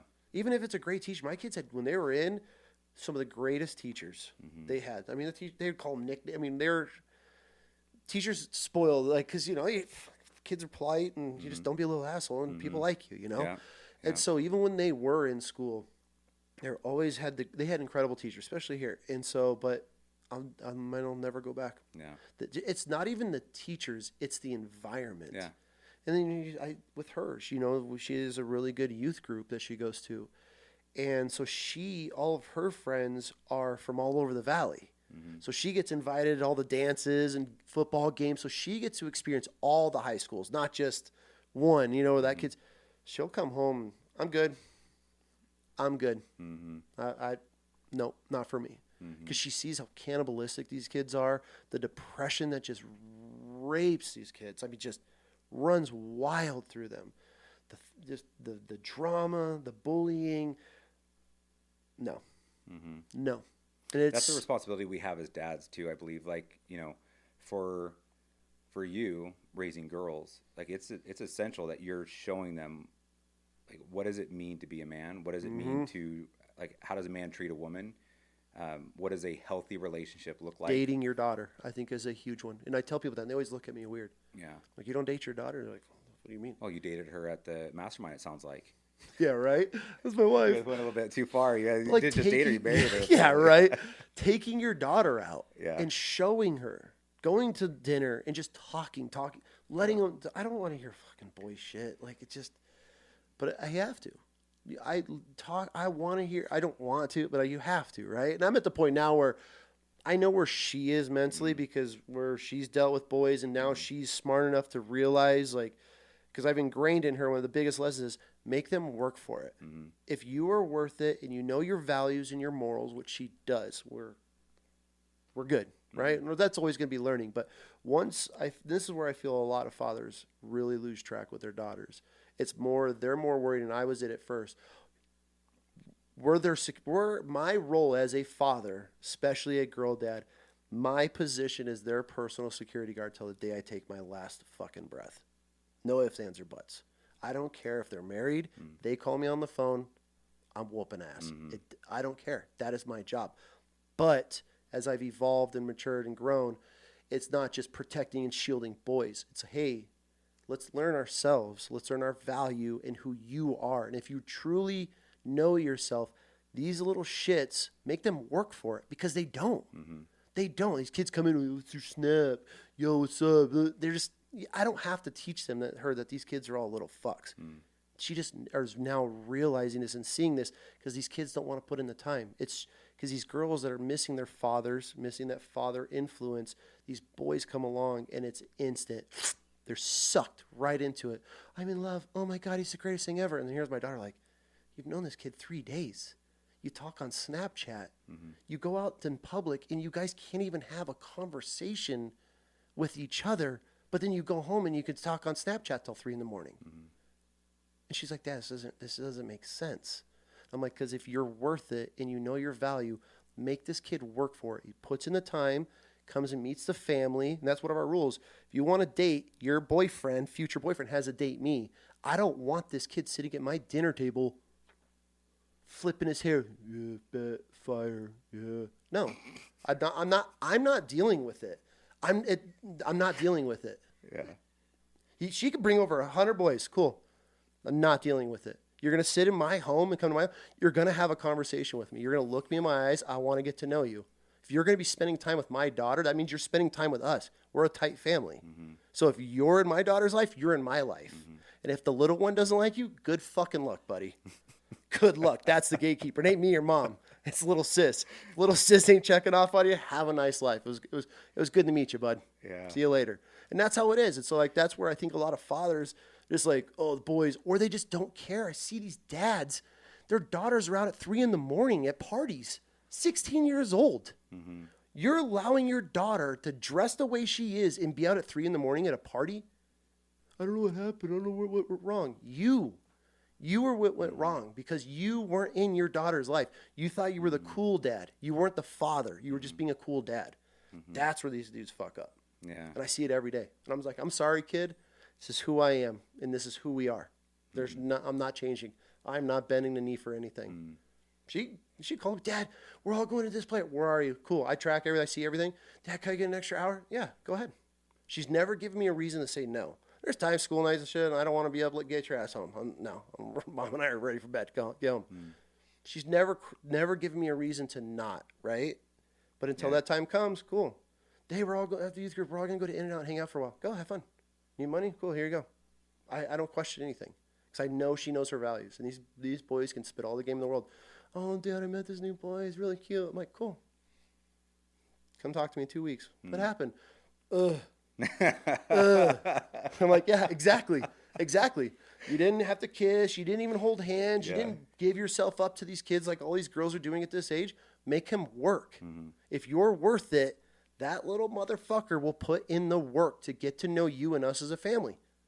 That's the best way to wean these kids out. Make them work for it. I don't have to do anything. I'm on autopilot now. Don't get me wrong. My guard's not down. Sure, yeah. I'm watching every one of these kids, but now she's on she's just cruises. All these little athletes. I'm like, oh, fuck the football player. All right. I don't have to worry about this kid. I'm good. A week later, I'm good. Yeah, she told me the other day, this kid, I'm sitting there and the kid put his hand on my leg. I'm like, what'd you do? She went, whack, and whacked his hand up. Okay, cool. You can handle yourself. You two ought to do a podcast. We're going to. Yeah, I'd love to hear the perspective from your standpoint on what you feel was done to get you to that point to where you operate in the world that you do. Because that's a real blessing for a parent, right? When you have that kind of trust in your kids that way. Biggest blessing. Yeah. Britt and I talk about it constantly, how blessed we are. We can leave money on the table. Yeah. Don't have to worry about our kids. Yeah, there's a lot of parents. I mean, you're even talking about meeting kids where they are not meeting the standard. You're meeting, these boys. And, if I were you, I'd be like, I'd walk around with that spear. I mean, having a beautiful daughter and the 16-year-old, knowing how 16-year-old boys think. And, I mean, we know what we were thinking when we were that age. But I've taught her how boys think. And honestly, what's helped a lot is her being raised in the outdoors. So I'm like, hey, because she's like, they just want to be friends. And I'm like, Christy, honey, rut is full on. That 14, 15, you remember when we're out and we're chasing bulls and the rut just switches overnight and they're all full lip curled? From now until you're in your 30s, they're full rut. They only care about one thing. And then she'll see it. They're like, oh, my God, he's so nice. And then they fuck up. Because they just, these kids, these boys aren't raised correctly. The biggest problem are the fathers that aren't raising their sons actually how to treat a woman because they don't have to now. Now it's, yo, what's your snap? She gets asked constantly. I told her that was one of the biggest red flags. If a boy asks you for your snap before your name or your phone number or even gets to know you, red flag. Which she's not allowed to have Snapchat. That's 100% absolutely no in our home. That's one thing I will never give into is Snapchat. That is the platform built by the devil himself. So these boys, yo, what's your snap? She's like, no, thanks. Oh, it's like that? And then she's not like, you're not going to get to know me? She stood up, and this kid that was all into her, he was blown away because they all met as a group, and she stood up and shook this kid's hand. And he was like, obsessed over her. He's like, I've never had a girl look and shake my hand before. He's like, who are you? It's like, so what are your thoughts on the fact that you've raised such a strong, independent daughter and very strong-willed, very clear-eyed, and that what's the probability that having an alpha type head of household, like I'm the leader of the house, is going to be a good potential fit for her, being that she's also, because then because you have to have somebody to wear the pants, right, or be like we've had this conversation, and I've kind of joked in a way, like, you guys are going to probably marry not a beta dude, but especially she's very even keeled, the little one. I'm a Marshall. I'm not changing my last name. She's the prideful one, where we're like, don't change your last name. I'm like, yeah, fuck that. You're a Marshall. You don't have to change your name for shit, you know? Yeah, that way your bloodline lives on. It's just going to come down to who treats them the best. Yeah. And I feel like that's going to be for her to be able, I don't care who she brings home. As long as he respects her and respects her values and us as a family and our rules, I don't care. So if he was the one that was like taking the orders, and honestly, personally, as a father, you're fine with that. Okay, yeah, that's what I'm cool now at this point. But like, I don't know, because me is who I am. I want, as long as he can protect her, he's not like some little weakling. But I don't. As with her, like when I hug my daughter, I hug them. Yeah. I hold my daughters, and so she'll like, Dad, his hands were little and he could barely hug. It's like she said it. She's like, Dad, when they like somebody will hug me, she's like, it's gross. She's like, they don't. She's like, I'm so used to hugging a man. She's like, that's what I'm attracted. Not me, but like that's what I'm attracted to, is a physically like a man. And so somebody that isn't something. I'm like, well, they're also 16-year-old kids. Like they still got some growing to do. I'm like, so listen, just don't even worry about dating until you're like 25 or later, or even past or past that. But yeah, no, it's an interesting time. But like the one biggest thing that I love is like, oh, good luck, man. You got beautiful daughters. Good luck. I've invested in my daughters. My wife is invested in our daughters on everything. Our kids don't come home. She does not come home and just go straight to her room and we don't see her. She comes in and tells us about everything. The drama, the boys, the girls, everything that's happening. We know everything that's going on in our kids' life. There's things as me as a dad where I've told the wife, hey, when girl stuff, developing, teenage shit, I'm good. That's women shit. I don't need to be filled in all that. Everything else, protection, knowledge-wise, I need to know what's going on, the trends, the fads. I want to know it all, because you need to know where your kids are. But like us being so invested in our children, which is so hard, but having them home for breakfast, lunch, and dinner, I know everything. And it's I think that has helped so much to be able to know who your kids really are. They're not in school all day. They're not falling into the fads and the trends because they're getting bullied because they don't have the new stuff. Like, we don't worry about that shit. So what's your advice to parents when they don't have the luxury of having like homeschool or maybe even like, the single families, but what's your advice on how, for people who have kids where they're like, man, my son would never have a shot at a girl like that because of the way Bam's describing this, like he's describing my son, that, I would like to parent them different. Respect and confidence. Respect and confidence. None of them have it anymore. Zero respect on how they talk and treat these girls. And the problem is, a lot of these girls come from broken homes. They don't have the father figure, so these boys don't have to work. It's so easy. These girls is head over heels within a day of Snapchatting a kid.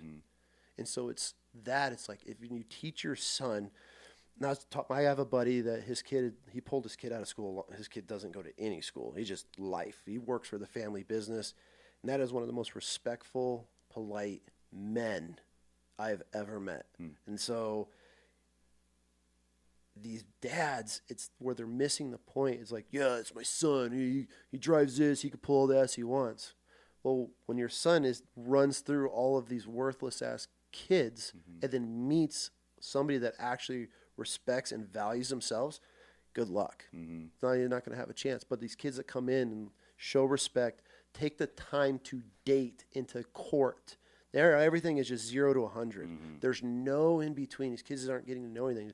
Slow down, show respect, get to know.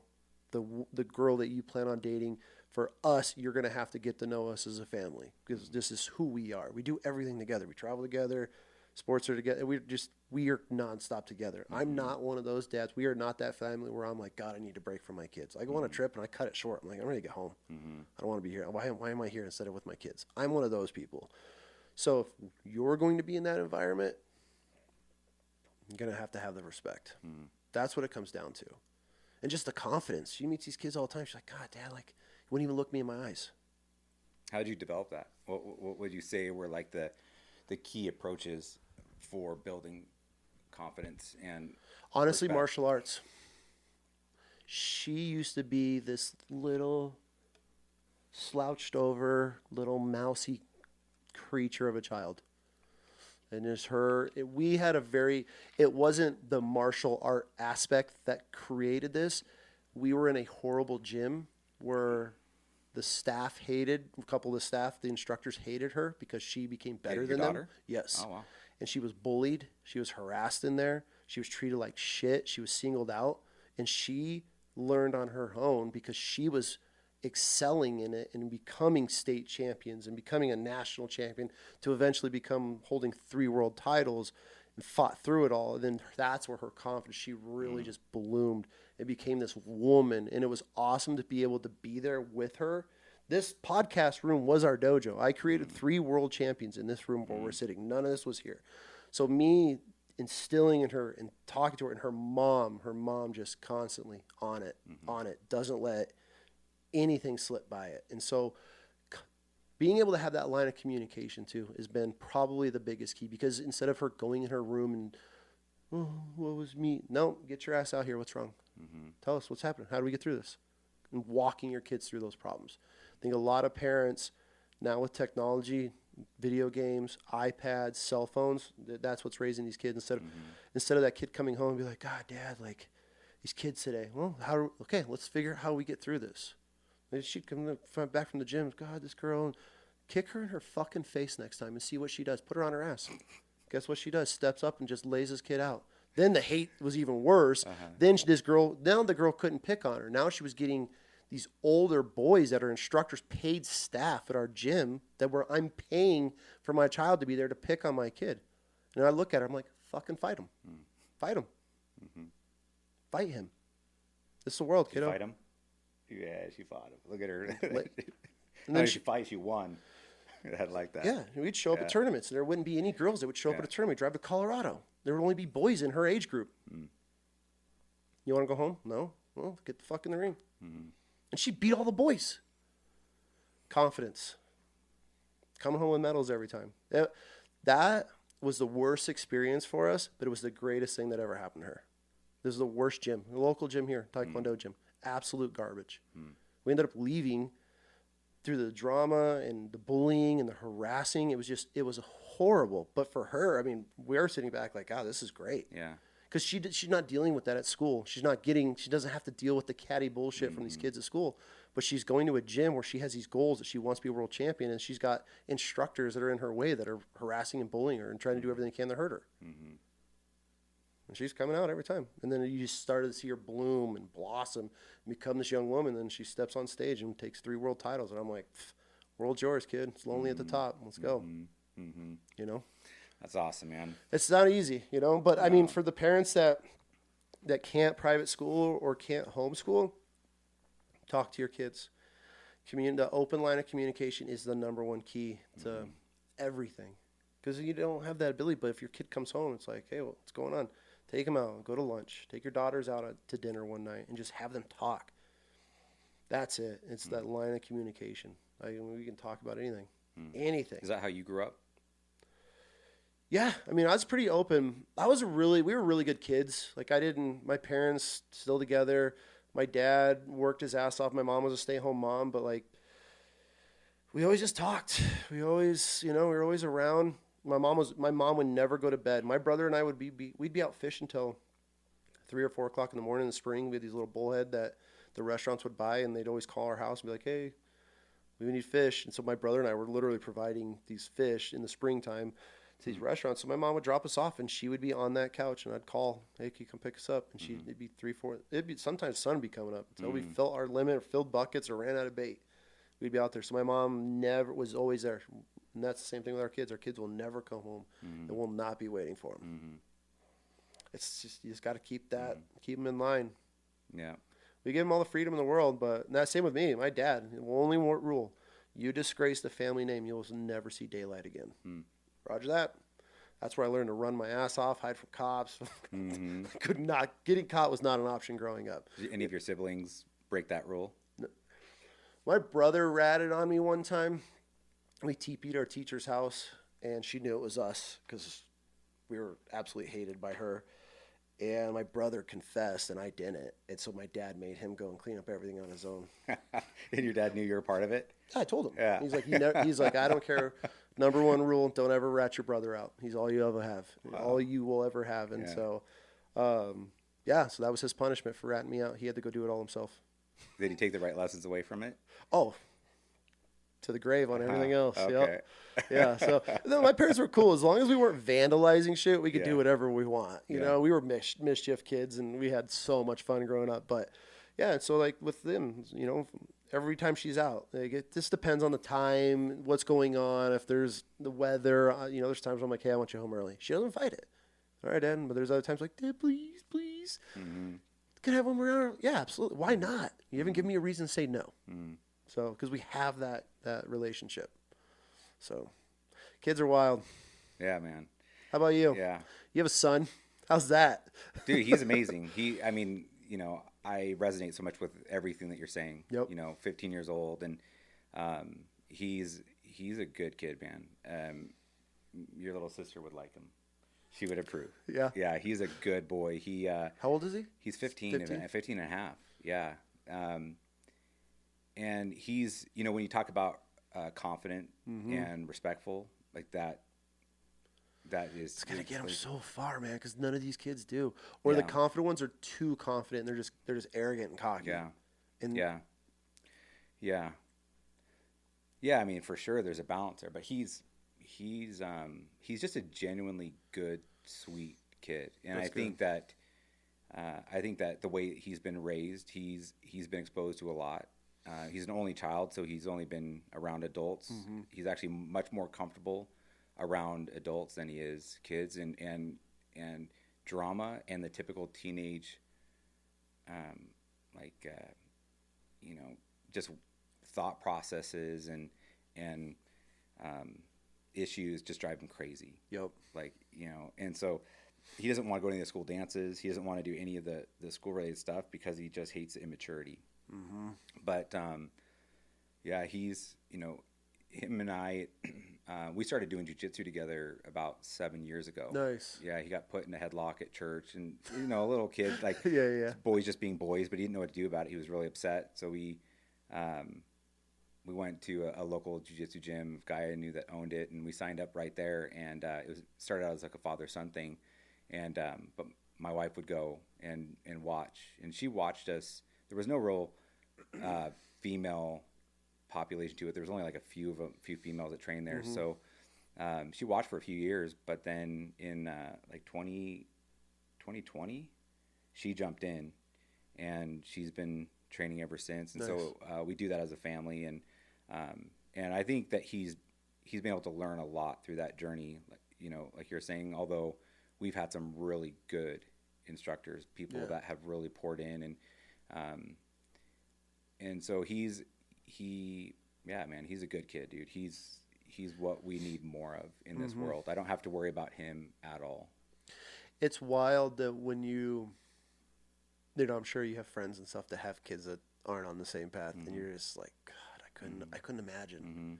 It's so nice having autopilot kids that are, and at the same time, it's like when you said that he's more comfortable with adults. I get asked that too, like, well, how does she, socialize? I don't want my 16-year-old daughter hanging out with 40 other 16-year-old kids. And find me another environment in the world where, as an adult, you're hanging out with 40-year-old men. And that's it. Like, I don't want her doing that. Mm-hmm. I want her going to networking classes. Mm-hmm. I want her going to business meetings where she's sitting and listening to us talk to CEOs of these companies. Mm-hmm. It's like, that's because that's where I want her mindset. Yeah. And even the little one, she comes along too. She's sitting right next to her. Yeah. And that's the mindset I want. I don't want her thinking like a teenager. Mm-hmm. And people are like, well, you're taking that away from her. She has all the experience. She gets asked to every fucking dance in the valley because these kids they seek her out and they're finding her, and so that was like that's like the prize is who's Christy, who's gonna ask. So she gets all that experience, but then she comes home, she's like, I'm good. Like she had the drama over this girl liked the boy and the boy liked her and she didn't even like the boy, and then these girls are like mad at her and she's like, honey. And she confronted, you got a problem, let's talk about it. Confronts these kids on it. And she's like, Dad, they're just too immature. I don't know, like, I'm not dealing with this. Yeah. That's always an awkward thing when another parent gives you such compliments and accolades for your child, and because their kid's not like that. Oh. And you're like, I'm like, I don't know how to respond. I'm like, thank you, but at the same time, it's like, yeah, it is nice. Like, yeah, it's really nice. You know how much goddamn work I've put in to getting to this point? Yeah, other parents like, I wish my kid was like that. I'm like, it's like they can be. They can be. Yeah. You just don't put the time in. That's all it comes down to is time and communication. Yeah, man. So, yeah, I mean, whatever you dedicate that time and effort to is going to grow, right? So, I mean, for good or bad. Yep. And there's nothing more worthwhile than our own offspring. I want them to leave one day, which I hope they never do.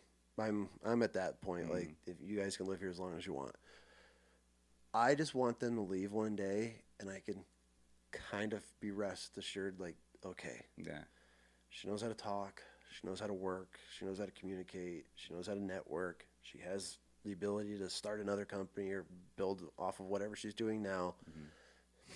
Okay. Go. Like, I feel you have the tools to be able to get started in life instead of going to college and not even knowing you got to pay for it. Like that's the type of shit, you deal with these kids and it's, they don't, he's not learning anything.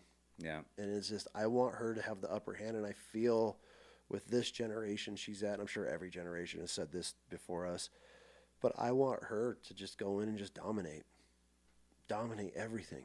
Which she's already doing. Her little sister's already doing it. I mean, she's coming around the corner on her scooter, little electric scooter, and she got bags of leaves because she just finished up at a house raking leaves all day while her friends are at school learning who knows what. Yeah. And it's like, that's where I want their mindset. Like, cool, money's not everything for sure. That's another valuable lesson. Money isn't everything, but hey, if you learn how to make it, it's nice. It feels good. Yeah, you want to go buy some stupid ass toy? You want to waste your money? Go ahead. And they have the ability to do that. I think it's safe to say he's proud of you. I am very proud of her. I think it's safe to say. I'm a proud dad. Yeah. I'll get on tangents. People ask me, like, what about your kid? 2 hours later, I'm like, oh, shit. What about yours? Oh, yeah, he's fucking kid. And I'm like, oh, my bad. Like, But, yeah, it's a lot of work, man. It's something to be, I would take, and so this is actually a question for you that I have for you. I was just recently at this networking thing, and these guys stood on stage, and they just bragged. They said that the whole point of it was for them to not brag about their accomplishments, but all they did was brag, from my point of view. It was very, turned me off big time. Talking about, it was 1 year I spent $2.5 million on cars, and I was signing deals with Michael Jordan and Uber and blah, blah, blah. These guys just on and on and on about themselves. And then afterward, but then they're talking about their whole life. Each one of them talked forever. Afterward, they're in the crowd, and I walked up to each one of them, and I was like, how did you build what you built and still had a relationship with your children? And I've yet to get an answer. Because they didn't have a relationship with their kids? None of them. They're like, well, one guy was like, oh, you got my number, call me. So my question to you is, in your position, and you and your wife, I mean, you guys, I feel like we're a lot alike as far as being involved in everything. How do you find that time? I guess it's kind of a weird question to ask because you see all these influencers and you see all the social and all these guys are grinding and crushing it and they're giving these speeches and all that stuff. But like, how do you be able to build the success to have the financial freedom and the wealth, but also at the same time be able to raise children how we're able to do it? Is it even possible? Oh, it's 100% possible. Wealth is, I guess it just depends on how you define wealth, right? Like, for me, I've never thought wealth looked like having, a bunch of commas in the bank and a wallet full of cash, but walking into a house where you're a stranger to your kids, right? Or to your wife. And so, when it comes to real wealth, it's having abundance in all of the different areas. And so, we've been able to achieve, some really cool things in our life by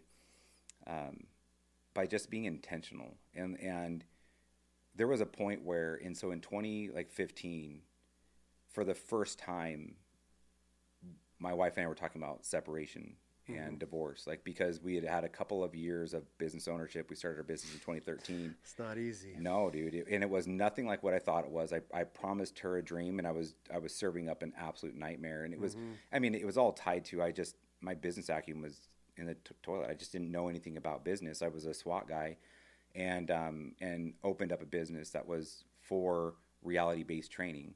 And so I made the mistake in thinking that hard work in and of itself would pay off. And I think it was somewhat of a blessing in disguise to have our son be part of the entire equation, because he grew up starting, he was, let's see, he was 20, he was like 4 when we started that business. And so, he was around the whole thing. And when things started to go sideways, it was because we ran out of working capital. There was no more money to rob Peter to pay Paul with. Yep. And, I was getting eviction notices for the building. We had a couple of houses. We had to, the first house we sold, like we were living in, it was a beautiful custom home. Had to cash that out to get paid up on bills, but I still didn't know how to be a good business owner. And so that cash went away. We moved into our rental house that we had bought that house brand new. It'd been a rental for several years. It was cash flowing and but needed a place to go. So we moved in it, only to find ourselves in the same position as we were before. So had to sell that house, liquidate it. And then our son came to me one day and he was like, "Dad, I don't feel like I have a home anymore." We lived in a townhouse. It was a new, nice townhouse, but it was a town, like they're the ones behind the village. Oh, so yeah. Right by that park. Mm-hmm. So like these like long lanes of that's where we ended up being. And I was like, man, that's where I was like really feeling like a failure as a husband, as a father. For the first time, I'm thinking about what joint custody might look like, and on the brink of divorce. Yeah, like we were down there, and I had nobody else to blame but myself. I had ran from the responsibility for as long as I could, and that, when you get to that point, you really start to think about what's important. Like if you're thinking about divorce, joint custody, not being able to go home and like be able to hug your child, or like you said on the top of this podcast, like having a circumstance that I created where my son doesn't have like a permanent bed to rest his head on, that's a heavy burden, Sure. And the easy route would have been to just pull the ripcord, but easy by way of just being able to walk away from that scenario, but harder in all the other ways, right? Yeah. So when you get to that point and you really start to evaluate, like, what is this all for? What are we doing? You get more focused on like the important shit, and family is like the first and foremost Health. Of it, right? Like you can take everything else away. Like you can take everything. You can empty the accounts. You can take my right arm, left arm. You can like whatever, but don't take my family away, for sure. Right? And so because of that point, and that's where I think there's so many blessings that can come from the hardships, right? And like where real adversity can make us way stronger, That's where you way learn. more. Yeah, dude. But you've got to commit to the outcome at the same time. Like you can't, like if I had taken the easy path of saying, all right, let's get the divorce, right? I'll go back on the commitment that I made when I was 10 years old. Yeah. We'll just do what so many other families are doing and just raise a son in a binuclear family structure. If I had gone down that path, I don't know how my son would be today. I don't know if I would be saying the same things about him because he would be justified in having resentment towards me, right, for creating that scenario and then not fighting for my family. So, to your question around can you have it all the ways, you can, right? But when it comes to business, the cool thing about entrepreneurship is that you can truly evaporate the ceiling above you and your family around what's possible, right? How much you can make, the impact you can have, the legacy you can build, like where you can do things, when you can do things, all of it just evaporates when you become an entrepreneur. But that's only if it's done right. So part of doing it right means that, you build something that's capable of becoming something big, and that you have the leadership abilities to formulate a team that can start doing the heavy lifting for you to where now you can remove yourself and become more obsolete from the business. So firing yourself. Essentially, yeah. Like, like firing yourself to the degree to where you can be anywhere, do anything, and the business isn't impacted as a result. And that's very much an art and a science. It does not happen over time or overnight. It happens over time. And if your why is big enough and your commitment to meeting the objective is solid enough, and you're not willing to, like, you're willing to burn the boats. Like, failure is not an option. Like, you're just all in, and you're working towards building something that you can be obsolete from, but still get to reap the benefits. That's ultimately how you find yourself being able to have the best of all the different worlds. I like how you said wealth. I feel, when you're saying wealth is in the eye of the beholder pretty much, which is a huge thing that's been a hard thing for me over the years to be able to accept until this last year or two with the wife constantly, because I'm sure you in your network, very, very wealthy people that are just fuck you money. Some of those people are the most miserable people I've ever met in my life. Lonely, unhappy. Yeah. No they got connection. all of them. They got money, but they're everything. broke. But then I'll just use myself for example. We're not rich, but I consider myself very wealthy. As in the fact I'm here with my kids all day. My daughter's running a podcast. My wife and I guess they're downstairs making bread. We work together. We travel together. We do everything together. Like, to me, that's wealth. It's just, I guess, our biggest thing. Like, we're right now, we are lighting all the ships on fire. We are burning the ships right now. And so it's scary. We haven't done this in a long time. So we're getting rid of a company right now that's going to clear up a lot for us to be able to focus 100% on us. And so it's a scary process that we haven't stepped out of that comfort zone in a long time.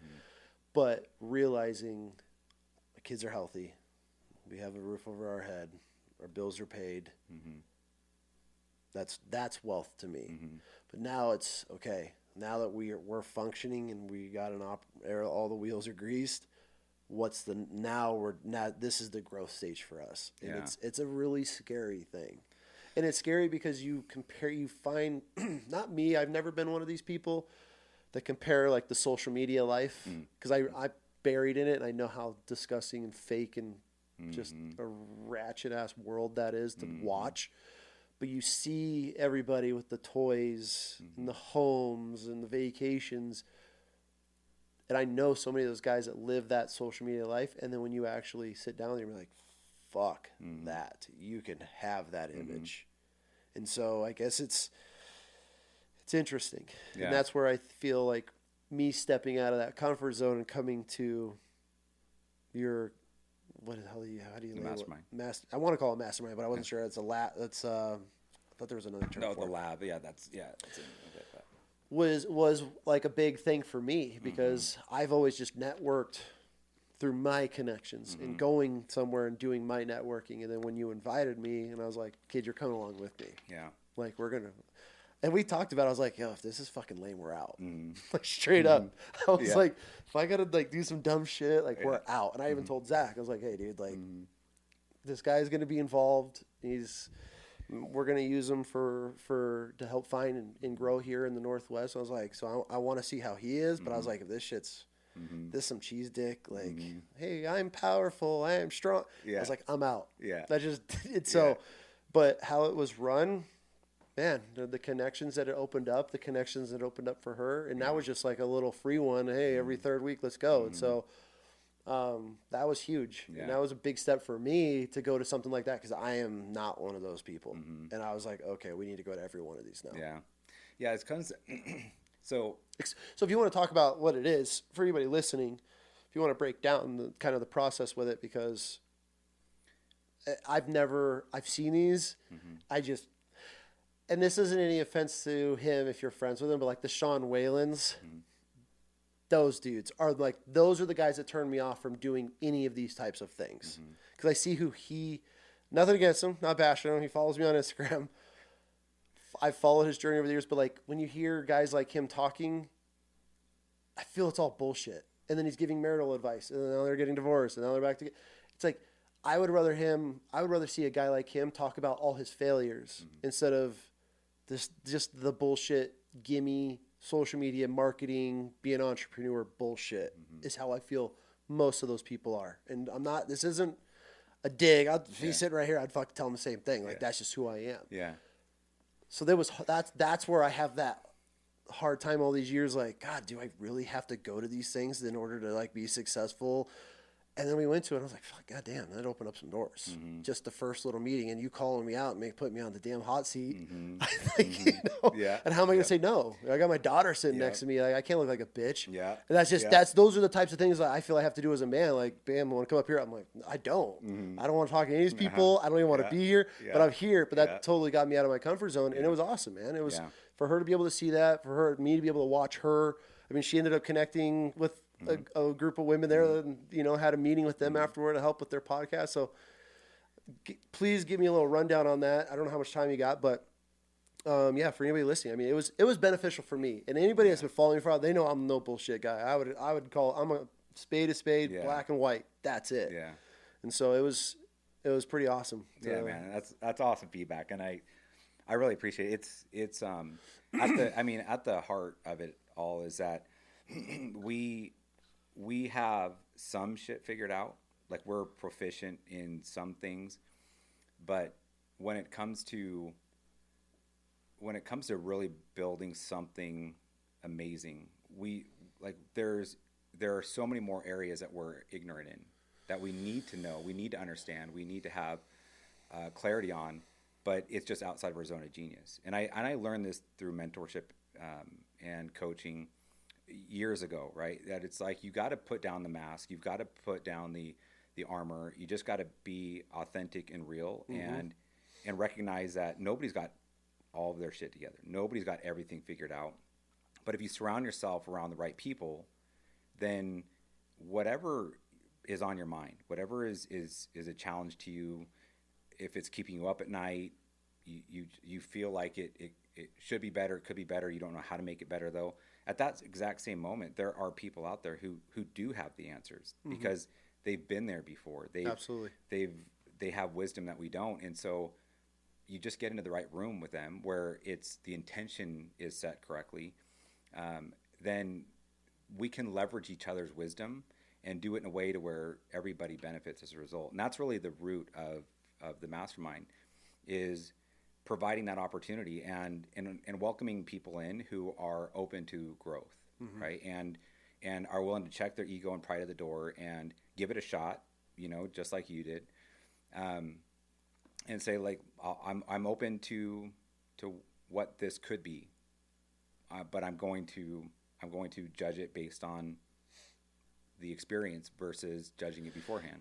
It is definitely one of those. That is one of those things where you can leave there and be like, "That was the dumbest thing I've ever did," or you could be like, "Holy shit! I just networked this guy that can help me ship my product and save me millions of dollars a year." That is 100% one of those events that you get what you put into it, and that's where when you say check the ego, I was in the truck like, "All right." For Mac, like, hey, this is what Mac needs done. We need to grow this company in the Northwest. Like, whatever, dude. We're that's my ride or die. Yeah. So, it's like I don't have an option. Yeah. And so that's what it came down to. And when we sat in the truck, I was like, that's fucking awesome. Yeah. Like that was nothing how I expected it was going to go. Yeah. Yeah, man. That's such an important part of growth, right? Like, I mean, I was too egoed up earlier on to where I mean, I consider it self-sabotage. 100%. But I was unwilling to peel back the curtain and give other people that would be willing to help, that were there to help, but I wasn't willing to give them that opportunity to help by asking them questions or just being authentic with the situation. And so therefore the help was there. I just wasn't tapping into it, and that was my own fault. And as a result, my finances, my family, my future, like everything's thrown in the toilet bowl because of pride. And we people either have enough self-awareness or not to realize if they're getting in their own way, to realize the opportunities they're taking off the table, the self-limiting, belief systems, or the ways in which that they're not even tapping into what's possible because of their own pride. But here's the thing: if you're a bachelor and you're just going about this whole thing by yourself, and then fine, like you're the only person that's being negatively impacted because of your pride and ego. But if you got a family and they're swirling the toilet bowl, or they're seeing less of you or experiencing less opportunity in life because of your pride and ego, like that, like shame on you, right? Like it's not about just us when we have a family. And so it is important that we get out of our own way and that we're open to certain things. And look, like there was a time where I had no idea what a mastermind was. There's probably people listening that don't know what a mastermind is. And I thought personal development or professional development, when I left law enforcement, it was like a Tony Robbins conference. And I wasn't about 100%. To go to a Tony Robbins conference, because I'm not about jumping up and down and saying I love myself. Now, maybe it would be incredible. I have never gone to one, but at the time, that's what I thought it looked like, and I was not interested in it. Yes. And it really wasn't until I had nowhere else to run that I connected with the guy that I knew that was successful, and he was the first time I met him at the Village Coffee. And I said, dude, here's where I'm at, and I don't have anywhere else to run. I've got to figure something out. And he was nice enough to give me his time and his wisdom, and to share with me that it was my fault that I was in the situation I was in, which was really hard to hear, but it was massively important for it to be said and for me to receive it. And then because of him, I was able to start digging myself out. And I knew back then, when I started to experience the benefits of mentorship and coaching, and then eventually I was invited to a mastermind by a guy named Keith Lewis, who owns a company out here, and you got to be doing $1 million a year in revenue just to qualify. And I was nowhere close to that, but he invited me anyways. He convinced the rest of the board to let me join, and I didn't have the money to join, but I didn't have the money to not join either, right? And so, especially an opportunity like that. Yeah, and I just knew that, look, like if we want different, we have to do different. Right? Pick the area of your life. If you want a better relationship, you've got to do things that are different. If you want different financial, you just have to do different if you want different. And if you don't like the things that you're getting, you have to stop accepting the things that are creating that, right? And so I knew enough at that point to realize I just have to do different, but I had no idea what that looked like. I didn't know what that meant. And so sitting in this mastermind, I was like, every month I looked forward to it, because I was given an opportunity to be amongst others who understood the complexities of business and could help dissect and diagnose the reasons why certain things were working or not working, and that became a pressure valve release for me. Like it was my opportunity to have conversations with others who got it. I feel it's so frustrating, being an entrepreneur, business owner, but these classes, you show up to one class and some guy's like, oh, this is this.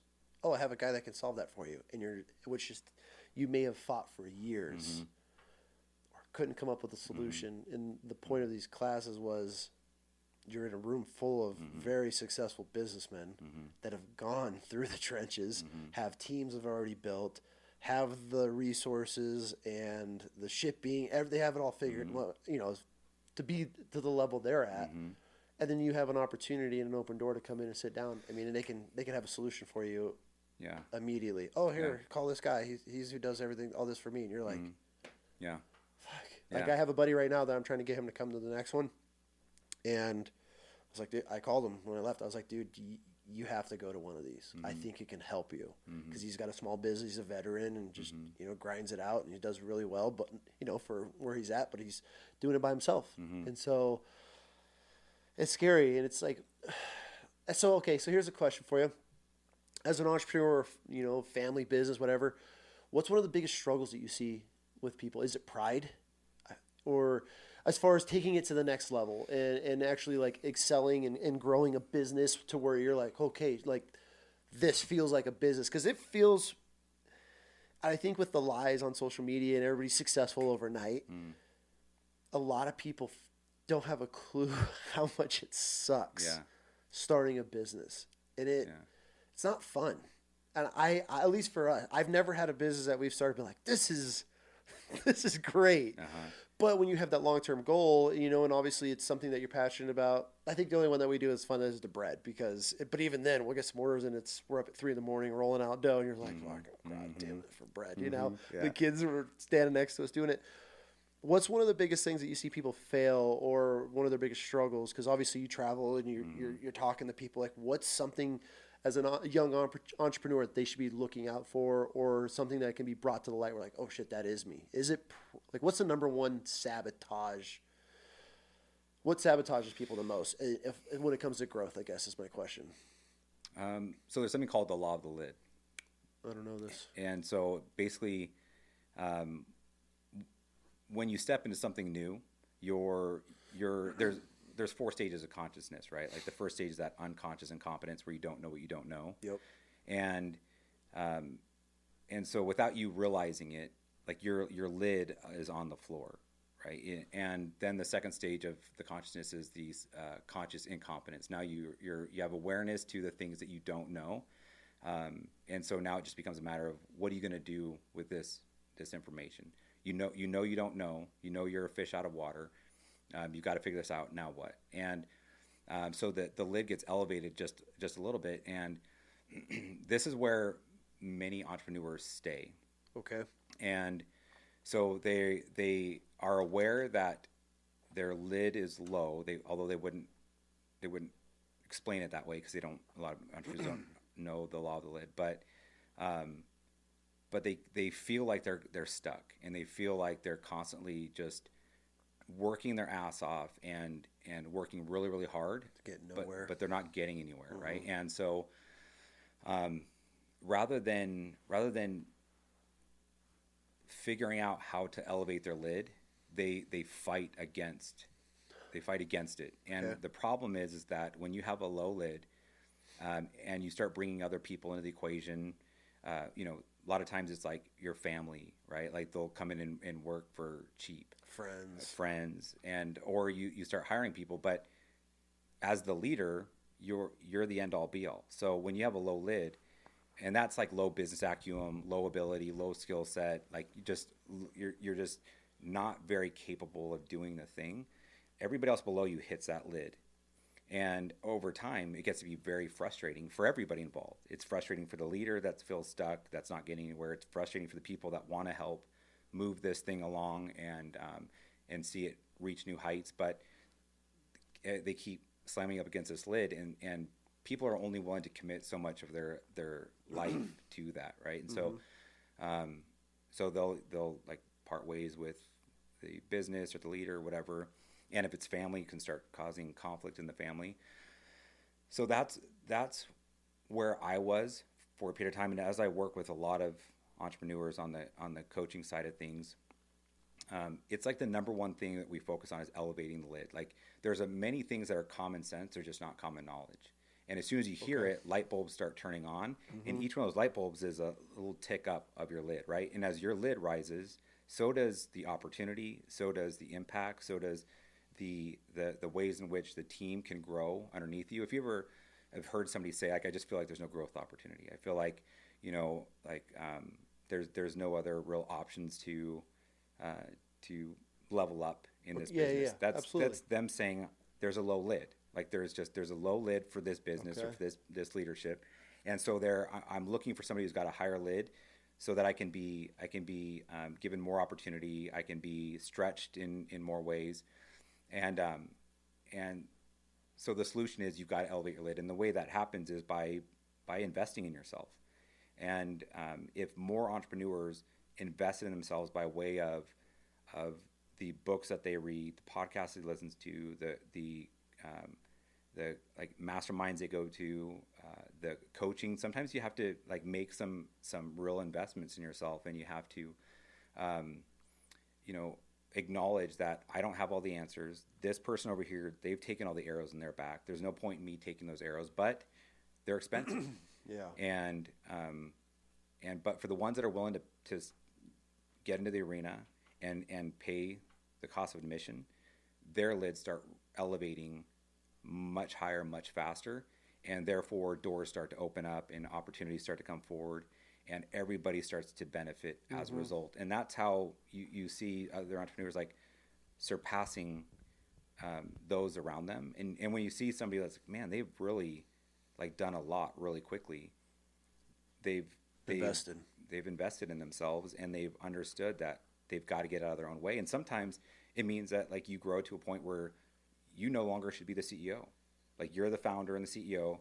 You've gotten the business to a point to where your lid is set, and the business is outpacing your ability to elevate your lid. So you've got to get out of the way, hire a new CEO, and let them take over, because their lid is much higher. That's got to be hard for people. Yeah, but it's the right move, right? Like if you're really mission focused and you're impact focused, and you're not letting pride and ego get in the way, like that's just the right call. And I've had several people in my network that have come to that conclusion, and good on them. And I mean, one company I'm invested in, it was really important. Like this particular guy said, I knew I could get this company to like a 30 million, maybe a 50 million valuation, but he's like, that would be a stretch. And his just awareness to that, with his lack of ego, he moved himself out of that equation. He brought somebody else in that had helped build a Fortune 500 company, and now it's a more than $100 million company that this other guy could not have gotten it to. And me as an investor, and the others involved, the other stakeholders and shareholders, like we rely on that kind of leadership to happen. Our teams rely on that. Our families rely on that. So it all just comes down to not having a low lid, and recognizing that if you're in new territory, of course you're not going to know a lot about it, but don't let your pride be the thing that prevents you from elevating. Like get out of your own way, bring in somebody that is already light years ahead of you, pay whatever that is, do the things that they do, trust the process, and then start reaping the results of having a higher lid that then starts to allow for much bigger, much more exciting opportunities to come forward, because now you're actually ready for it. I feel that all the companies that I've worked with in the past or tried to help, with branding and marketing and all that, the biggest battle is pride with guys every time. And it can get so frustrating. Yeah. Is there a time, I know there's not a set time, but for me, I mean, it always comes to a point where it's like it's time to pop smoke and just go, because I feel like, especially if you're watching the owners fight everything, not want to grow, not invest back into the company and help expand things, that it just there just comes a certain point where it's like, okay, now I'm just spinning wheels and wasting my own time. Yeah. And it can be super frustrating. I feel like I've gone through that stage too, where it was pride. Yeah. I got it. I'll be on the road. Yeah. I'll handle it. And then before you know it, you're burned out. You've killed yourself because you're gone all the time. And then you start to, I feel like when you don't swallow the pride, after a amount of time, that's when the animosity starts to come in next. And then it's not fun. You don't see the growth. It's just a pain in the ass. And you're like, why are we doing this? Yeah, man. I mean, I've fired a few clients over the years because of that. Really? Yeah. When they say like, I already thought about that. Yeah. I don't think that's going to work. Oh, we already tried that. We already thought about that. Yeah. Well, how? Okay. Yeah. And like, so why are we here then? Like, if you've got it all figured out, like, why are we here? Exactly. Like, why do your P&Ls look that way? Or why does nobody want to work for you? Or we thought about it. Can we implement it? See if it tries. Yeah. Well, no, I already broke all the numbers down. Yeah, it's not going to work. It's not. I already looked. Oh, okay. Then what are we doing exactly? Right. Like then, and so there's been a few times where I've been like, look, this is you've got your mind made up around certain things, and this is not going to work out. So we're just going to part ways. I'm not going to continue to work with you. And you wish the best for them, but at the same time, like, I'm the most successful, wealthy people that I know that also have peace, because that's such an important element of this thing, right? Is being able to be at peace. It's not worth it if you don't have peace. No, dude, like, what's it all for? But the people that I know that have all of those things, and I feel very fortunate to have some, but I'm not where other people like in my network are. So like, there's always like that next level is you've got to have a CEO mindset, but a white belt mentality always. Okay, explain that. So a CEO mindset is you're always thinking bigger. Like, you're always recognizing that there's more that can be done, and you're always willing to ask that question, like, what's next? So in preparing for our last event in July, Tim Grover was one of our speakers, and so in getting ready to like interview him and have him on stage, I was watching The Last Dance, and that's the documentary of Michael Jordan, right? Yeah. And so there's a part in there where Jordan is walking out to go get his 5th national championship, and there's a reporter that's asking him, what's better, the first national championship or the 5th? And Jordan says, I'll tell you when we get our 6th, right? And there, that, like, a champion mindset is always like thinking about that what's next, because there is no real point where we just arrive. Like, there's no other place for us to go. And that's that CEO mindset. But the white belt mentality is that I don't have all this shit figured out. Like, there are a lot of areas to where if I pretend like I've got things figured out that I don't, I'm just getting in the way of what's possible. And so maintaining a position of being curious and asking questions and being receptive to feedback and seeking feedback, that's that white belt mentality to say, I don't know. There are black belts out there, and I want to learn from them. Yep. Like, teach, like, what, that's one of the things I love about jiu-jitsu. There's a saying, in jiu-jitsu, an inch is like a mile, right? Because you shift your body just very slightly, or you change your grips a little bit, and it makes a difference between a submission or not, or points or not. And it's like these little nuanced things. So white belt mentality is like, teach me, help me learn, no matter where you're at in the stage of things. Like, there's always more that can be learned. So you maintain those two things simultaneously, like, you will be unstoppable, and you will achieve whatever goals you want to set. Like, you will hit them. But it's when one or the other is not part of the equation, now that's where people start getting into their own way. Interesting. I'm sure you see that quite a bit. Mm-hmm. What's your biggest legacy you want to leave behind?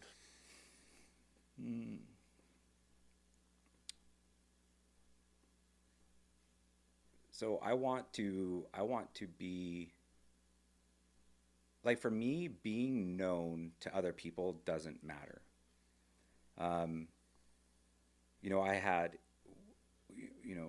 this last event we did, we had some incredible people that were on that stage, and I had the least amount of time of any of them. And then we went from there, and then we hosted the world's largest a cold plunge event where we were raising money for pediatric cancer, and we had about 750 people there. A big setup. That piece of it probably cost me $40,000. Big stage. Flew in an MC from out of the area. Alec Simon and his crew were up there doing the drumming stuff, and I didn't step on that stage a single time. I grabbed the microphone at no point, and I was just one of the 750 people there. And after the fact, some people were like, they were surprised by that. Like, I didn't take that as an opportunity to brand myself around promote being the yourself. Person that did this and brought this to the community. And I respond in the same way of like, this is not about me. Like, we're here to raise money for kids with cancer. We're here to make a difference. And so for me, legacy is not about being known to other people. If I could do away with social media, I would do it in an instant. That's what I'm working toward. Yeah, man. I tell everybody, when you know that I made it, I'm like, what the fuck ever happened to that dude? Yeah. Gone. Yeah, exactly. Just like no announcement. Yeah. So it's for me, it is far more important that that my son continue to grow up in a home where he gets to experience a real healthy relationship between his parents, the two people he loves the most, the two superheroes in his life, that he gets to experience what a real relationship looks like, and that he gets to continue to have amazing opportunities that are presented as a result of him seeing what my wife and I have been building, and that he continues to be this incredible human that is going to give more to the world than he's going to ever take, and will build a family accordingly, and like that, my bloodline and like what I did will live on through him. Continue. That's for me, that's legacy, and building opportunities for people that help others, and they have no idea like I was ever a part of it. Yep. So I love having teams where I get to provide things for them as a result of being on my team that others wouldn't pay them the same, or they wouldn't treat them the same, and they have families, and so like that as like a split of the legacy piece is that ripple effect that we create. I want to have a massive ripple effect, but I could care less if anybody knows that I was the one that threw that pebble. I feel it feels so much better. Us having a charity, I hate giving speeches. I can step on stage anywhere. I could tell you, just give me a topic. I have no problem public speaking. I'm very, I don't care what anybody thinks of me. I wish nobody ever knew I was the face. I hate being the face of the organization. It drives me nuts because it's not about me. I just want to help vets and I want to help law enforcement, and I could care less if anybody ever knew it was me. I'm 100% with you on that one. I just, and like I had a bunch of them. Well, I had the security company. I had 155 employees, and being able to help the kids that were supporting their whole families, like that's what felt the best, was being able to just give to people and not having, it was a horrible, tragic incident. It was a murder-suicide of two of my employees. Both of them Army guys, and one came home, caught his best friend with his wife, and obviously what happened there. But the kid that got killed, or the kid that killed himself, he didn't have a pot to piss in, and his mom couldn't even speak English. And I felt it was the right thing to do. They weren't even going to give this kid, because since he killed somebody, they weren't going to give him a military burial or anything, and his mom couldn't even afford a casket. And I heard, took care of it all. But it was one of those things. It was like, to be able to like help somebody, but not have to be like, look. I think that's one of my biggest thing is with like social and these people that are like, look at me, I'm helping. And it's like, if you're truly helping, go help the homeless. Yeah. You don't need to film it and then Yeah. put it on it. And I get it. That helps raise money, or you're making money off of it to keep your views going. Let's go help. Mm-hmm. Last two questions. I'll let you get out of here. Yeah. As a father to a son, and any of these youngs, I got a lot of dads that listen. What is one big key piece of advice of raising a son in this generation?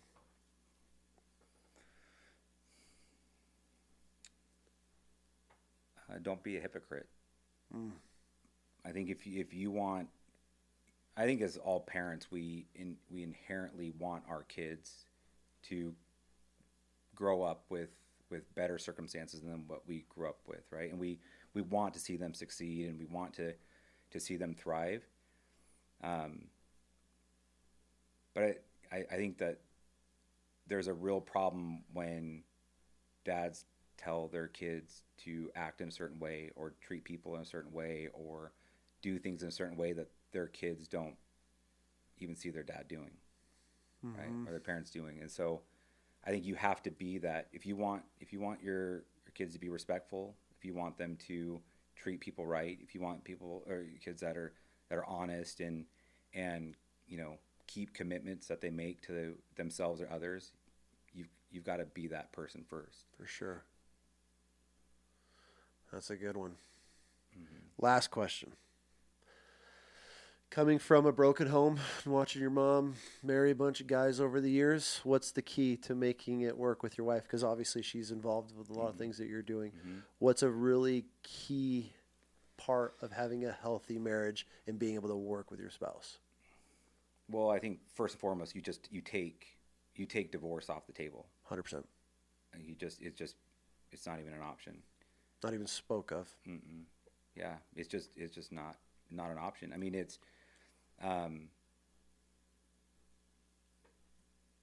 it's interesting, dude, because to be successful and like to achieve uncommon success, there's an element of like aggressiveness and like tenacity and risk taking and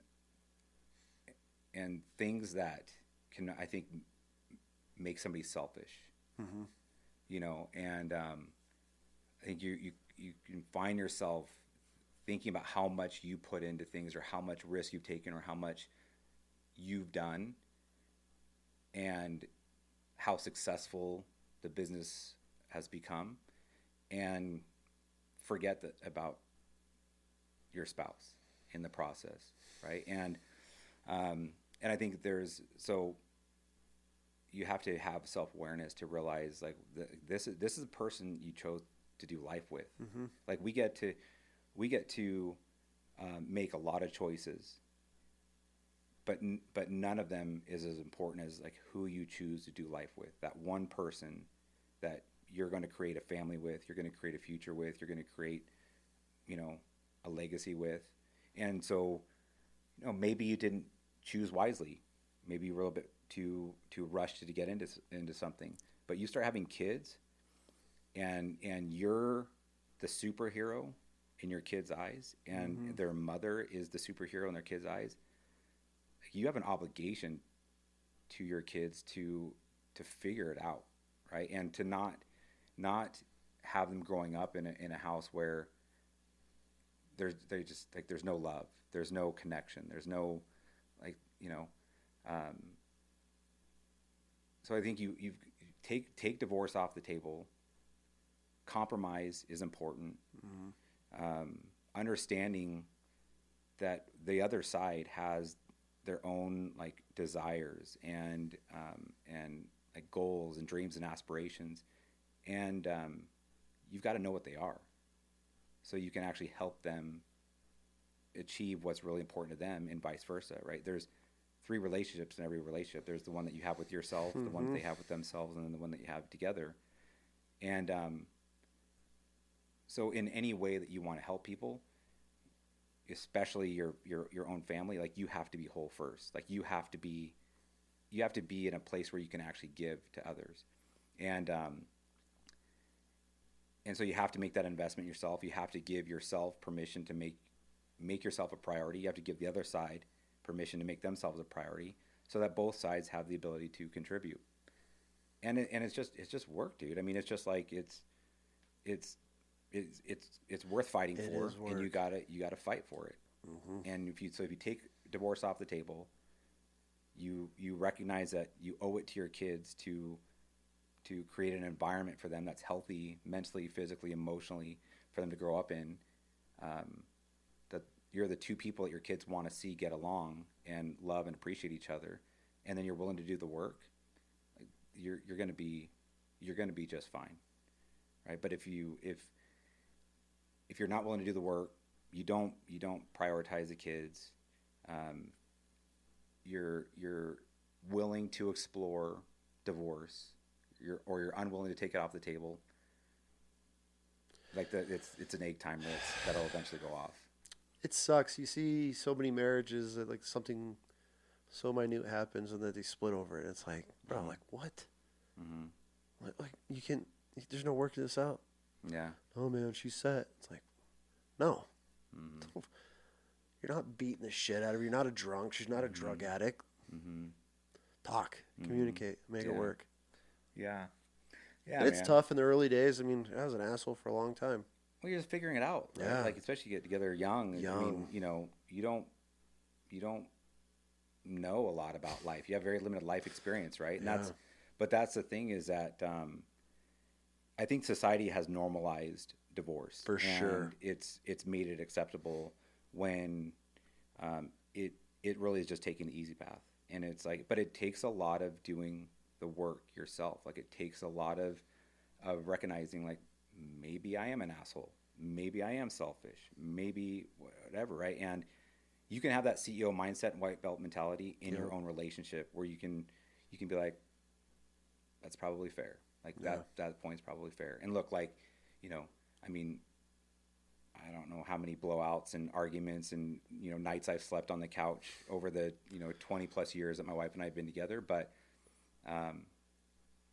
there's no question that like we're getting old together. Yep. Like that, like divorce is not a thing. Not a thing. And like there's turbulence ahead of us, and we'll just hit it.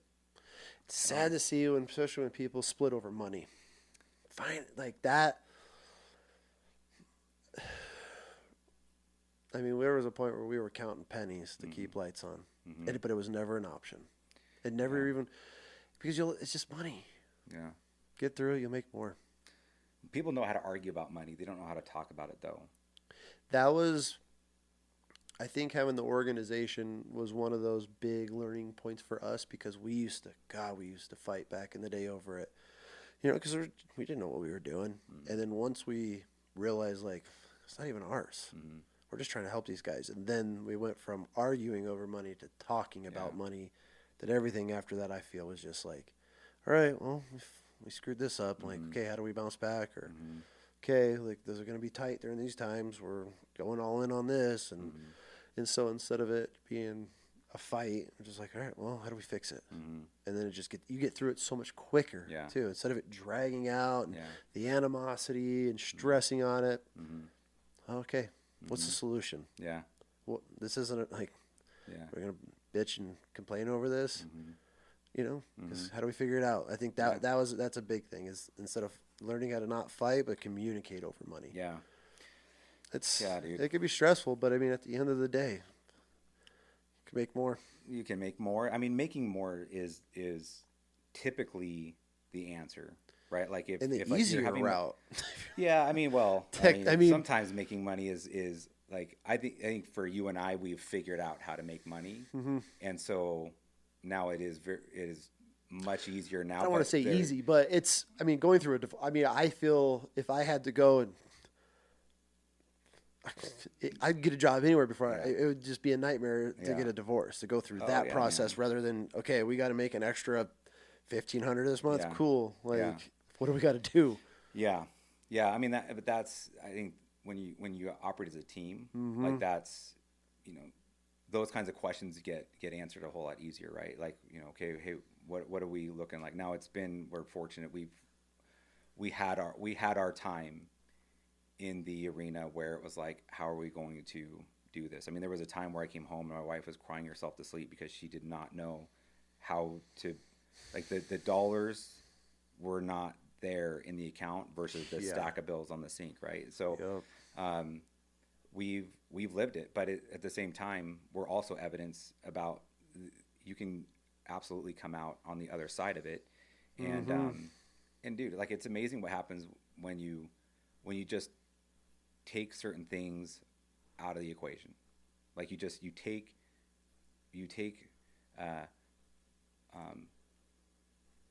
like bankruptcy off of the equation, or you take divorce off the equation, or like not hitting your objective off the equation. Like, it's just when it becomes a non-negotiable, then it just becomes a conversation around how are we going to do this. But you truly have to believe that. Yeah. That's I feel, Yeah. I mean, you could be like, okay, divorce is an option, but like you don't talk about it. It's not a joke. It's not a threat. Never. Yeah. Off the table. And you truly have to believe it, because when those times get tough and it's the easy card to pull, like you don't pull it, because it's not a card in that deck of cards that you can play. Yeah. And so it forces you to be like, shit. All right. Like, how do we get through this? And it's worth fighting for, dude. Like, 100%. That's the thing, is that, if anybody's listening to this and they're like not in the healthy of places in the relationship, it is worth fighting for. 100%. And it can get better, and it takes work, but it's worth doing the work for, right? So, especially if you got kids. Yeah, man. Just figure out what, like, take ownership over whatever the things are that's causing issues. Right? Like, there's probably some shit that you own, some shit that they own. Like, you got to do the work together, but it's worth it. Yeah. And that's probably one of the coolest parts about our journey, is the kind of inspiration that we have been able to give others by being in such a problematic place, and being in such a different place now. Because we just represent what's possible. That cycles can get broken, that, you can get in the driver's seat of your own life. You can create things that are really exciting and substantial. And that, like, if you're willing to just continue being happy but never satisfied, be happy with the progress but not satisfied with what is, like, keep leaning into the adversity, lean into the growth, lean into the opportunity. Like, there's no limit. Yeah. Man, I appreciate you coming on. Yeah, dude. Thanks for having me.